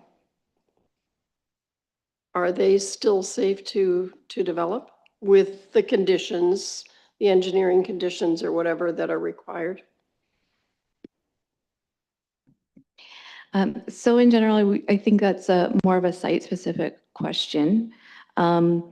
Existing lots that are created, if there is a building envelope that's outside of the floodway, that's where we would direct development to. Based on the modeling information that's been done so far, Greenland has indicated that there aren't any existing homes that will be put into the floodway. But there have been some questions that have been raised by some of the developers, and so we're going to take a really close look and make sure that any of the lots that have already been created, to make sure that we can take a close look at those and make sure that we're not put in a position where there's going to be areas where development has already been approved that can't go ahead. So if we approve the recommendation tonight, are we approving a situation potentially where a previously approved fully serviced building lot without a home on it, the conditions could be changed so that they're saying, oh, well, now there's floodplain on this lot, so we wouldn't be able to go ahead and build on that. Through you, Mayor Charbonneau. The recommendation tonight is just that staff be directed to start the application process, which will initiate a public process where we can look at each individual property more closely. If there are concerns raised by certain individuals for their properties, there'll be an opportunity to bring that forward. So it isn't a recommendation necessarily that the mapping before you is what will become the final product. Is to start the public process so that we can gain more insight from the landowners that potentially could be impacted by this change. Thank you. This is a different question from your report, and it's on your discussion of the Fairy Lake Creek project. So I wondered about, is that, I guess, first of all, is that going ahead at all? Is there any public funding that's going towards that? Or was it dependent upon buy-in from or participation of private developers funding? Through you, Mayor Charbonneau. So the Fairy Lake Diversion Project is listed in the master drainage plan as a medium or low priority project. The issue at hand is that without modeling that demonstrates that it will actually improve the floodplain situation in the area, there wasn't any mechanism to potentially allow council to consider changing that priority ranking. We did ask the developers if they were interested in funding that modeling because it was going beyond the scope of the two-zone project to then model additional projects. And at this point, it hasn't been included in the business plan. Okay, further questions or comments? I think the thing to remember in all of this is that we had some mapping done which sterilized essentially this whole piece of property. So what we're doing here is dramatically narrowing up the territory which would have been sterilized for development altogether. So we're heading in terms of the concerns that are being discussed here about existing properties and approved developments and planned developments in this part of Southampton. We're heading in the right direction in terms of getting into a place where fewer and fewer of them are going to be sterilized or regulated. I think hopefully we can do more. We're going to have a public process here. We're going to have a planning process, and hopefully we can do more working with the developers and the property owners in the area to narrow it up even further. The fact is, this has been part of the settlement area of Southampton since the community was incorporated in 1850. It's always been planned for development. It is the area where the municipality can expand and ought to expand. And rather than bypass this whole area, if you were to bypass it, you'd have to blow out into farmland all around. This is where the town should be developing, and the idea that all of this is getting in the way of us developing on the parcels of land where we have always planned to develop is a little bit ridiculous. Like we should be developing this as intensively as possible so we don't have to sprawl out all over the township. So let's get as much of this property out of the regulated areas as we possibly can and make sure as much of the approved development area is made available for development, because this is where we want that development to be happening. So I just wanted to say I really appreciate the work of Candace in particular and the development services staff on this, because they have taken this. This was not, and I would note, this was not the Conservation Authority or anybody else who initiated this. It was the town of Saugeen Shores and our staff and Candace who figured out this two-zone approach and pushed it and got it overlaid and got this redone so we can be where we are. So we owe them a huge debt of gratitude for the work they've done in getting us where we are. And so I really appreciate that. And I know they're going to do great work going through the rest of this public process to get us in the best possible position. So I support the recommendation and appreciate all the work. Is there anything further on this? Seeing none, sorry, Councillor Mayette. Thank you, Mr. Mayor. Through you, just further to that, it was indicated somewhere in the reports or the emails that this was going to be presented at the Saugeen Valley Board on Thursday. And Councillor Halpin and I will be there, and we'll be bringing some of these comments and concerns forward at that time. And not only that, but asking some more pointed questions about exactly what would be conditions for approval for developments within these areas. If it falls within one of these blue, hazel, green zones, and how we can get those things clarified. So we'll endeavor to bring some information back at a future planning meeting. Thanks. And we do appreciate that, the Deputy Mayor. 1858. Thank you. I should have known that number. It was a long time ago. Are there any further questions or comments on this? Seeing none, then all in favor? That is carried. Thank you. Okay, so now we're on to the next one, which is with respect to Northport Meadows Phase 2B subdivision agreement. And we're back to Candace Ann. Thank you. Barry's Construction and Installation is prepared to enter into a subdivision agreement with the town for Northport Meadows Phase 2B for 65 townhouse dwelling lots. In December 2024, Council authorized entering into a pre-servicing agreement for these lands, and with the exception of the items noted in my report, the pre-servicing work has been undertaken by the developer. Although my report indicates that future phases will be subject to subdivision agreements, I note that this phase, Phase 2B, is the final phase of this development. A special provision of the subdivision agreement is that the developer will provide a warning clause in the offers of purchase and sale for lots 33 to 64 related to park activities as these lots back onto Beaner Park. The provision for 10 additional residential units within the 65 lots has also been included in the agreement, which is similar to provisions included in other agreements with the town. This concludes my report, and I'm happy to answer any questions. Thank you. So there is a recommendation that council adopt bylaw 90-2025, a bylaw to authorize a subdivision agreement with Barry's Construction and Installation Limited for Northport Meadows Subdivision Phase 2B. Is there a mover and seconder? Moved by the Deputy Mayor, seconded by Councillor Stack. Questions or comments? Seeing, yep, Councillor Mayette. Thank you, Mr. Mayor. I would just add that, once again, this is a good development. This is going to make housing available for entry-level homes, and that's what we really need more of in this area. This is close to schools, close to parks, close to shopping. It's ideal located, and it's going to fit in that which was earlier referred to as the missing middle, I think. So I support this development application. Thanks. Thank you. Further comments?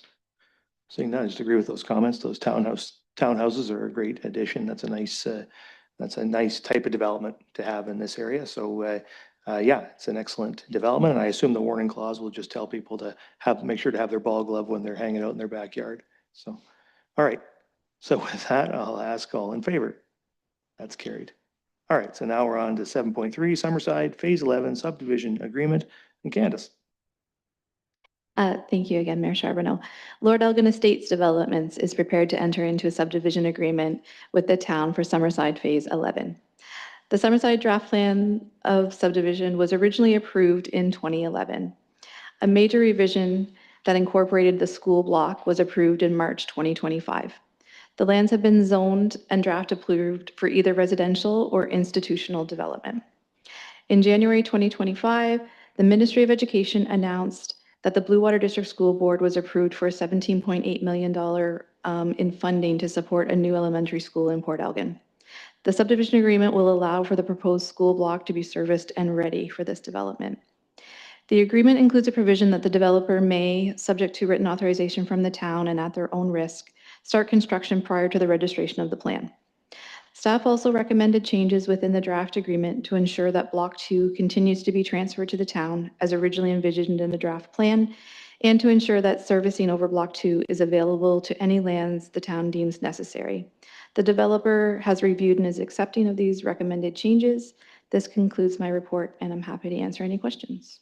Thank you very much. The recommendation is the council adopt bylaw 91-2025, a bylaw to authorize a subdivision agreement as amended with Lord Elgin Estates Development Limited for Summerside Phase 11. Questions or no, mover and seconder?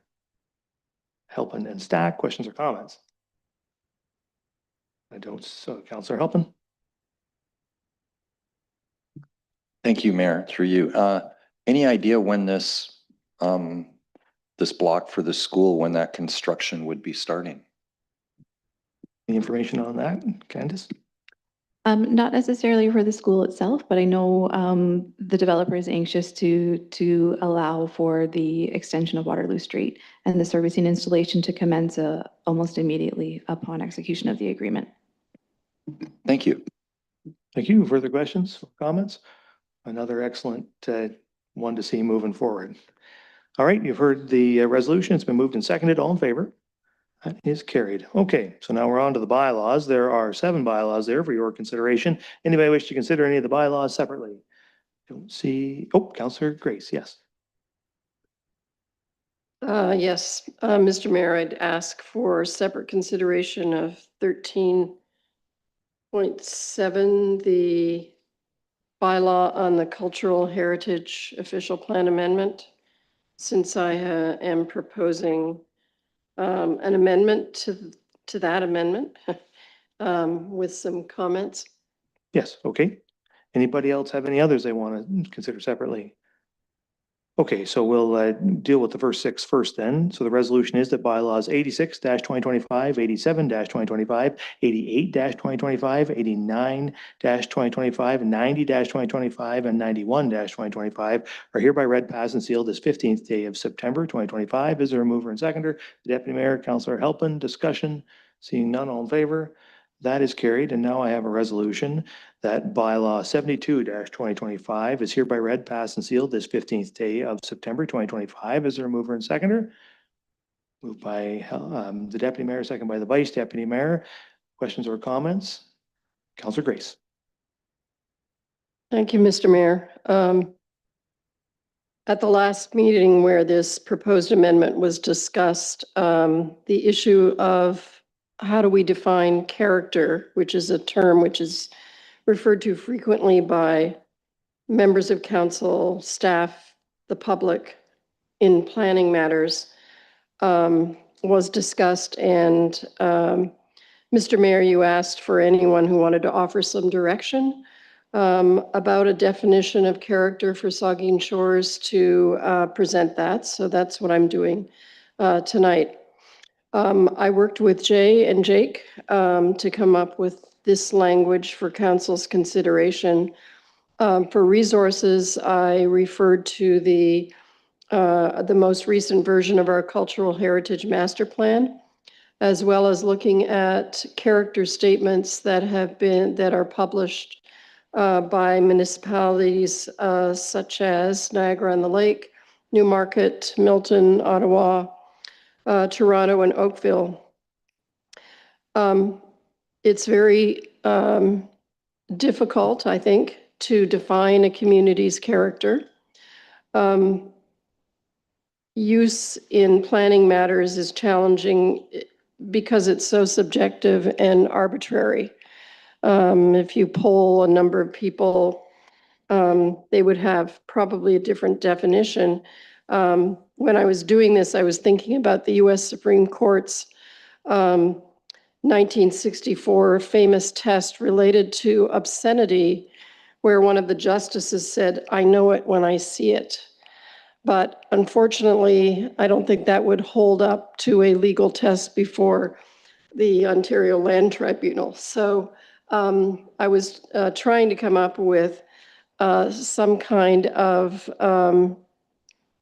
definition of community character that we could use if there ever was to be a legal challenge, because we do see that term come up a lot.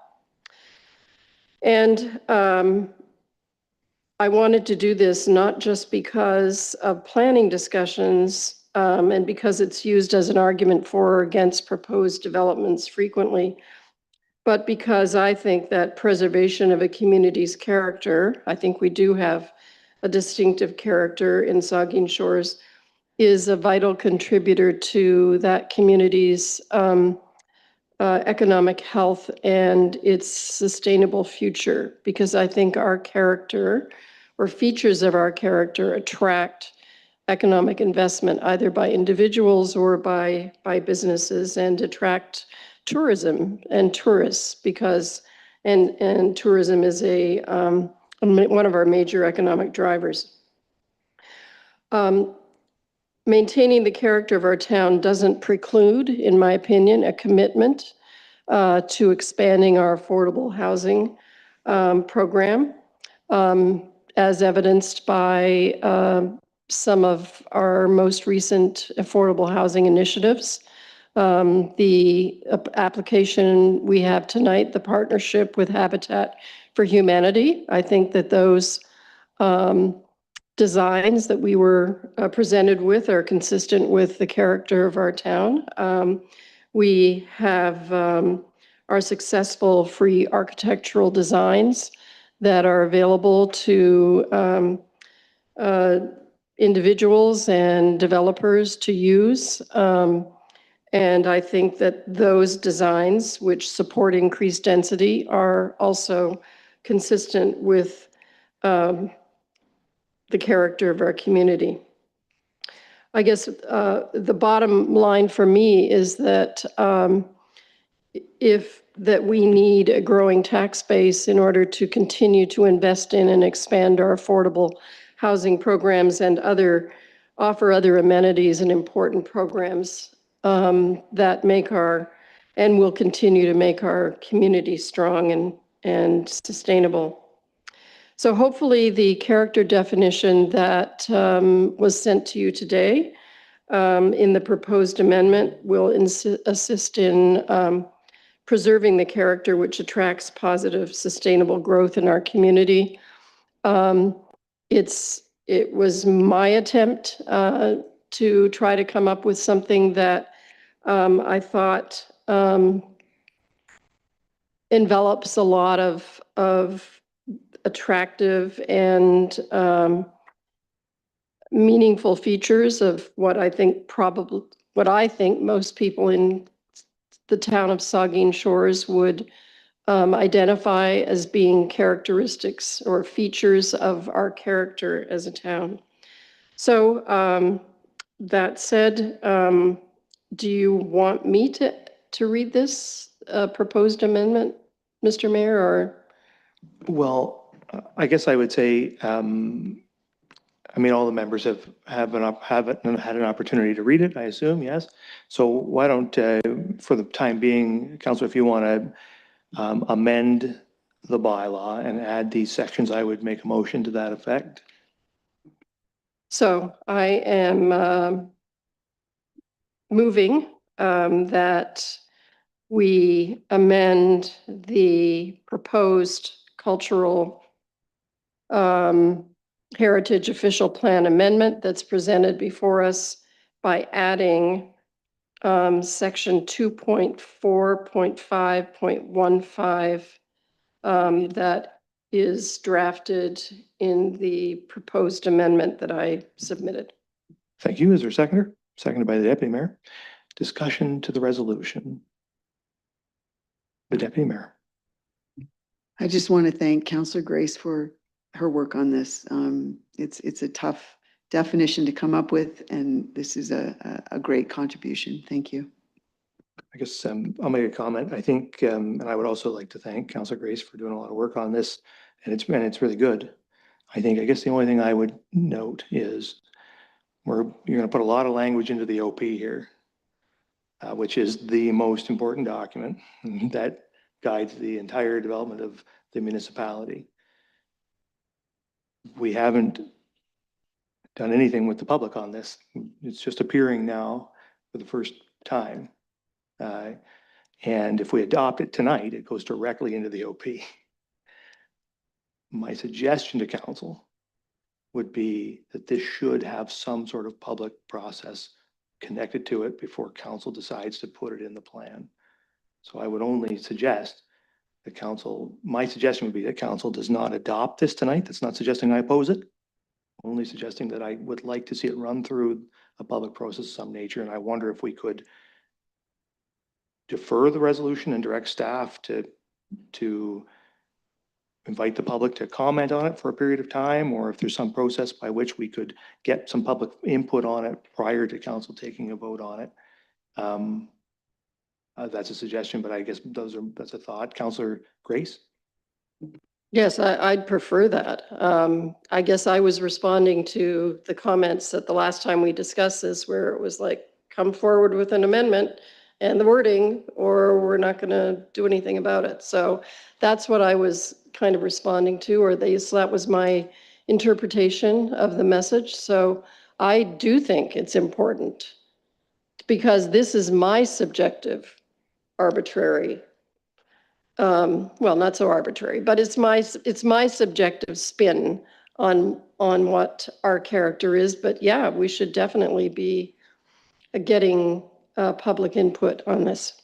Yeah, and my thinking was more about sort of more minor amendments to the specific language in the bylaw as presented. So this is much more major than I was envisioning. So we obviously just had a little bit of a different perspective on what we were doing there, but that's fine. Like, I think it's fine. I don't think there's anything wrong with proposing this or us discussing it. In fact, I think it's, as you say, I mean, your points are well made. I think it's a good thing to do. It's just a question of how we do something this major.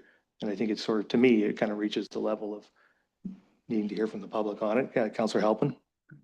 Thank you, Mayor, and through you. I think it's always good to bring the public along with us. It's always good to have the public consult and bring them along on this. So I'd be in favor of having a time for public feedback. Councillor, so could we just ask staff, maybe the manager of development services, like, is there a process through which we could run this through some public process, or maybe the planner, whoever, what could we do with this to get some public feedback on it and then get it back to council for consideration? The plan. Thank you, Mayor, through you. So my recommendation would be to bring this back. The county could issue a second public notice, which would go out into the local newspaper, and then we could have a second public meeting on this item. Is that satisfactory to the? Absolutely, yes. So would you? I can move to defer. Move to defer and to direct staff to carry out the process that's just been described by the planner. Yes. Okay, that's moved by Councillor Grace. Is there a seconder for that? Councillor Mayette. So discussion to the motion to defer. Seeing none, then all in favor of the motion to defer? That's carried. So we're deferring the resolution that was on the table. So now we have to go back to the main motion, which is on the broader bylaw. So what do you want to do with the broader bylaw then? If the, I guess it doesn't matter. We can, what Councillor Grace has suggested here would come forward as a separate amendment, right? So this amendment can continue to stand alone. Okay, everyone's clear on that? Like, we can have maybe the director, you want to speak to it, or the director? Thanks, Mr. Mayor. I think the process that Karina had outlined was with the expectation that we were having a recirculation of the entire amendment with this content added, and having a supplementary public meeting on the entire amendment with this in it. But we may stand to be corrected on the assumption that we made about that. Yeah. Okay, well, we can do it that way. Is it possible to bifurcate it? Like, can we consider, like, we're just adding new sections, right? Like, is it possible to consider what we have before us and then to have another set of amendments to the manager? Yeah, so in my dialogue with Councillor Grace, this is an addition. There are no subtractions from the amendment. So we could, I think, quite straightforwardly deal with them as two amendments. The one that was brought a couple months ago, and this one as its own standalone, brought as soon as we can. We can start that process with the county right away. Are you okay with that, Councillor Grace? Yeah. Okay. Okay, so we will now consider bylaw 72-2025 and the resolution that's been put forward. I wanted to make another comment myself about a couple of things with respect to the language in the existing bylaw. One is with respect to so the bylaw refers in several places to protected heritage property, which is a term that's defined in the PPS, but not defined in our bylaw. It's not clear to me within the context of our bylaw what a protected heritage property is. I know what a designated property is and a registered property, but what is a protected property? Now, my understanding is a protected property includes all of those things, but it's not defined. And so I just wonder, is there an opportunity here to add clarity in the bylaw so that folks reading this will know that it's really is, when we say protected, we really are referring to designated properties and properties protected by some legislation and not just protected because we think it should be protected. The planner. Sure, yeah, through you. So I said by email to you this afternoon, we've been trying to steer away from putting too many definitions in official plans because we're always playing catch up with the province. If they change something, then the official plan falls out of date. So the approach we're taking in the current county OP update is to italicize terms with a note that says anything italicized is as defined by the PPS. We obviously can't do that for the whole OP in this context, but my suggestion would be to add the wording. 1.2.5.2A under objectives, as it's currently written, says to conserve, protect, and maintain cultural heritage resources in the town, including its protected heritage properties, archaeological resources, built heritage resources, and cultural heritage landscapes. Those 4 terms are all PPS definitions. So my suggestion would be to follow that up with where these terms have been defined within the provincial planning statement as amended from time to time, the provincial definition shall be used. And there's a similar reference like that under the affordable housing section in the OP. So that sort of referential approach. Yeah. So I would like to see us add language to 1.2.5.2, the following language to the end of the clause, where these terms have been defined within the provincial planning statement as amended from time to time, the provincial definition shall be used. Because I would like to make certain that it's clear to all readers that the definition in the PPS is governing what we're doing. Councilor Grace? Thank you, Mr. Mayor. And Jake, also, I'm wondering, is it appropriate to refer to the definitions in the Ontario Heritage Act? I'm just thinking like a practical concern came up today in terms of, somebody who inquired with our clerk's office about some roadblocks they're running up against because a bank doesn't understand the difference between provincial designation and municipal listing on the Heritage Register. And, it's causing a hardship for this person. If we just use the word protected heritage property, I'm wondering if we have a duty to delineate that further according to the Ontario Heritage Act. I don't know. The planner first and then to council. Am I understanding your question that you think it should be rewritten to specify designated heritage property as opposed to protected? Ideally, I'd say provincially designated and municipally listed, because there are many more restrictions on potentially on a provincially designated property. The only restriction that I'm aware of, if you're on the municipal heritage list, is the waiting period for demolition. Okay. But I don't know if it's appropriate for us to put that in the official plan amendment. Okay. For discussion, Councilor Stack. I think it's, more of a comment. I think I'm just nervous about us now just referencing acts, definitions in acts, if there's a concern about other acts, because the problem is sometimes related legislation will use the same term differently. I don't know if that's the case in the heritage context. I think it's definitely not my area of expertise, but I'm just nervous about on the fly drafting. And this is a drafting point. I don't love how we're referencing the way we've referenced the defined terms. We're actually not saying the right, whatever. We should have it drafted differently to be more clear from a legal perspective, but that aside, I don't think we should be live drafting changes with reference to definitions, because I'm not sure we've considered all the consequences of those. And if those terms change, like I understand why we don't want defined terms. It's not the end of the world, but when you start referencing provincial legislation, that then changes. And if those terms change, you're always going to be in a catch-up cycle anyway. So I'm not sure why we wouldn't have a list of defined terms. Like, I don't think we're actually simplifying. Well, I would say that I think that this is, and that had been my suggestion initially, that we would define what we meant when we said a protected heritage property, because I think that would be what you could put the definition into the bylaw, and then it would be very clear what we meant.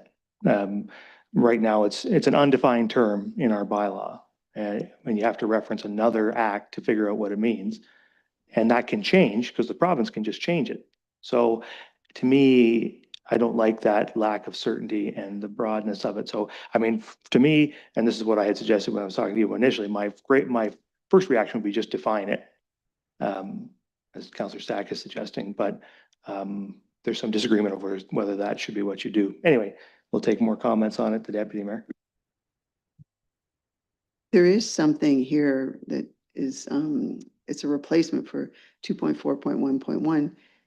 And it says it's the goal of this official plan and any subsequent implementing documents to identify, evaluate, and conserve protected heritage properties, built heritage resources, cultural heritage landscapes, and archaeological resources in accordance with provincial requirements under the Planning Act and provincial planning statement thereto, the Ontario Heritage Act, and any other applicable legislation. Doesn't that do what everyone's talking about?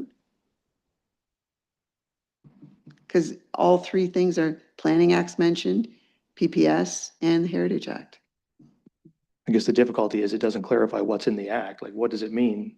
It just says you can refer to the act, but it doesn't tell you what the definition is. Like, to me, a designated heritage property, designation is what we're talking about, but we're choosing to use the word protected. And I don't, just to me, it's jarring. I don't understand why we use an unspecific term to refer to something specific. Councillor Stack? Yeah, I think maybe my gripe with the drafting is like, we're supposed to be drafting so that so people can use these bylaws. And I find, still arguably a licensed lawyer, the way we draft these things, there's actually quite difficult to follow. So if you're a person trying to use these and you're cross-referencing different legislation, we're not being clear which provisions of which acts apply to which sections. It's difficult. So I don't know why we would go into a plan. I mean, again, I'm not overly passionate about this, but now that we're here, I don't know why we would write a plan that we've all said is a bit confusing. Let's just do it correctly the first time so we don't end up with people being unable to use this without having to either consult with a lawyer, call the town, look at 5 different pieces of legislation. Okay, thank you. The manager. I think why I like the way the county is assisted in using this method is because we've been in this 6-7 year cycle of constant amendments. So we have to respond to make at least reasonably quick amendments to have a defensible document, not understanding that it's not perfect. But this at least means that if the province changes it, we can at least rely on that. If they go ahead and throw out the PPS, we'd be amending this anyway. So this is sort of like a reasonable, and I wouldn't say it's quite on the fly. It's like, this is pretty common throughout plans in other communities, so.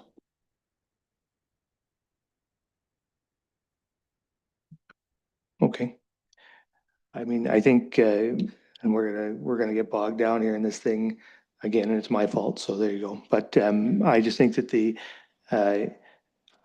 we got to give some clear direction. Maybe council just wants to breeze by this and leave it as it is. But my preference would be to add some definition. So I guess we could ask if council wants to give some direction. You've heard some wording from the planner, some potential additional wording that he's recommending. Or we could give direction simply to add a definition for proposed property to the bylaw. Or you can do nothing and stick with the current wording. So, Councillor Grace. I'll move that we add definitions of what protected heritage properties means in Ontario. Is there a seconder for that? Seconded by Councillor Stack. Any discussion to that direction? The Deputy Mayor.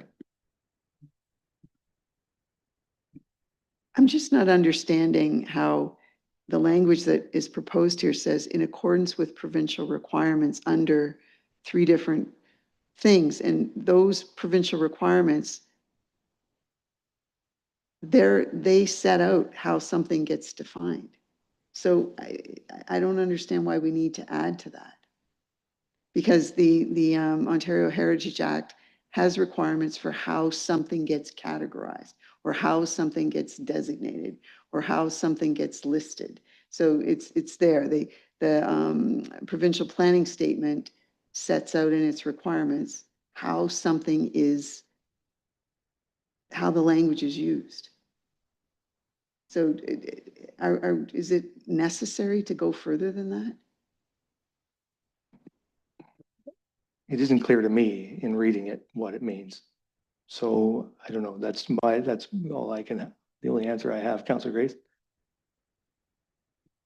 Well, to me, yes, it does certainly say, here's the act, here's the section, here's the part, but it's adding more verbiage. But why isn't it just better for us to have a definition so that the member of the public reading this can say, okay, what does it mean to be, what happens if my house is on the municipal heritage register? How is that protected? And then you would see a thing saying the legal out, or whatever the term would be, but basically that means that instead of waiting 10 days to have your property demolished, you have to wait 60, and that's it. Whereas then the designation definition, provincial designation, would say, here are the possible restrictions that you would be governed by. And then we're providing that information and the public doesn't have to go digging. Director wants to make a comment. Thank you, Mr. Mayor. I guess the comment I wanted to offer is that the adding the specific definition language has the benefit of clarity for the period of time while that's the definition that's in effect. And then as soon as that definition changes, it becomes this lingering legacy relic of a previous piece of legislation that's no longer in effect. And then the person looking at it has to go look and find the new legislation anyway. And so I'm not making a case for one or the other. I'm just setting out, I guess, that there are, neither way is perfect. Having the definitions in there helps to not have to jump around into different documents, which I can appreciate, up until when it changes, and then having the language that references the legislation more generally.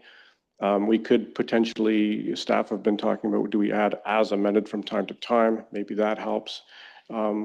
So I guess I'm sharing that this is a struggle, and neither way is, I think, strongly recommended by staff. Each has its downfalls and pluses. The clerk has a comment. Thank you, through you, Mayor Charbonneau.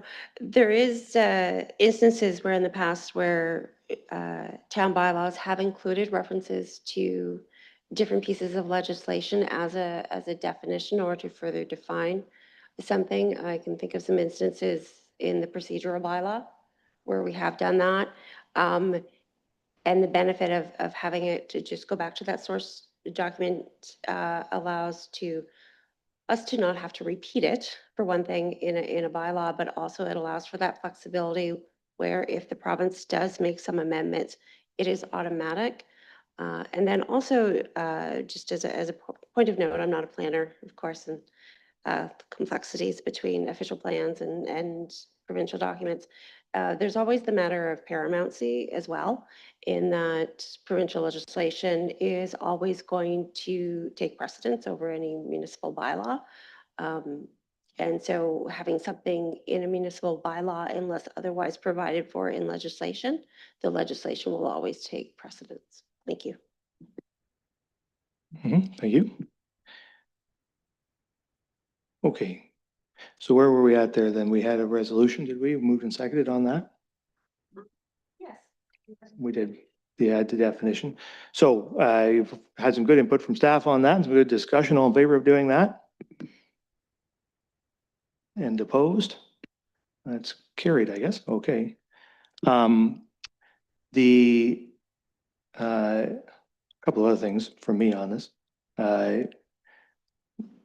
On 2.4.2.1 about the municipal heritage register, the language is that council shall adopt a municipal heritage register.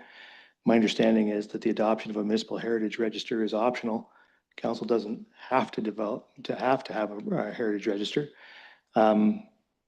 So I think council should retain the flexibility, and as to whether or not it's going to have one, I would change the language to council may adopt a municipal heritage register. Otherwise, there's no flexibility. So I would like to see that amendment. I'll make the motion if no one wants to make it. Councilor Grace? Yeah, well, I'm a big supporter of having a municipal heritage register and have been distressed by the provincial actions with regard to this. Going back to the clerk's comment about provincial supremacy, I think we should have it accurately that council may adopt, because that's what the province says. Okay, is that a motion?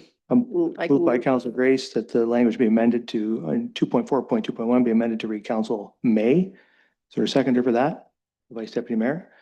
Any discussion? The Deputy Mayor? The way that the language is there now, it's council shall adopt has required. So if it's may adopt has required, is required still the right word to be there?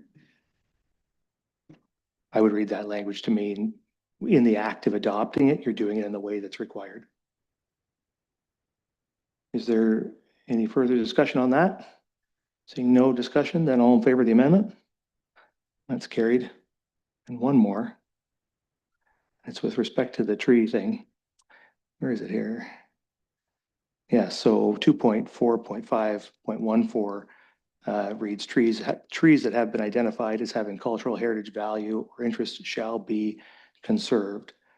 And I think there really is, I don't see any language in there, and I could stand to be corrected if I don't see any language in that puts a process behind that to say this, it's protected by something, or it's designated, or like it's just that it has been identified.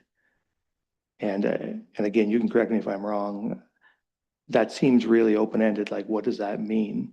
And to me, and that could be pretty identified by whom and how, right? So to me, it should read that trees that have been identified by council as having cultural heritage value. So at least we can say there's a process there. Council has to have done something to say it has cultural heritage value.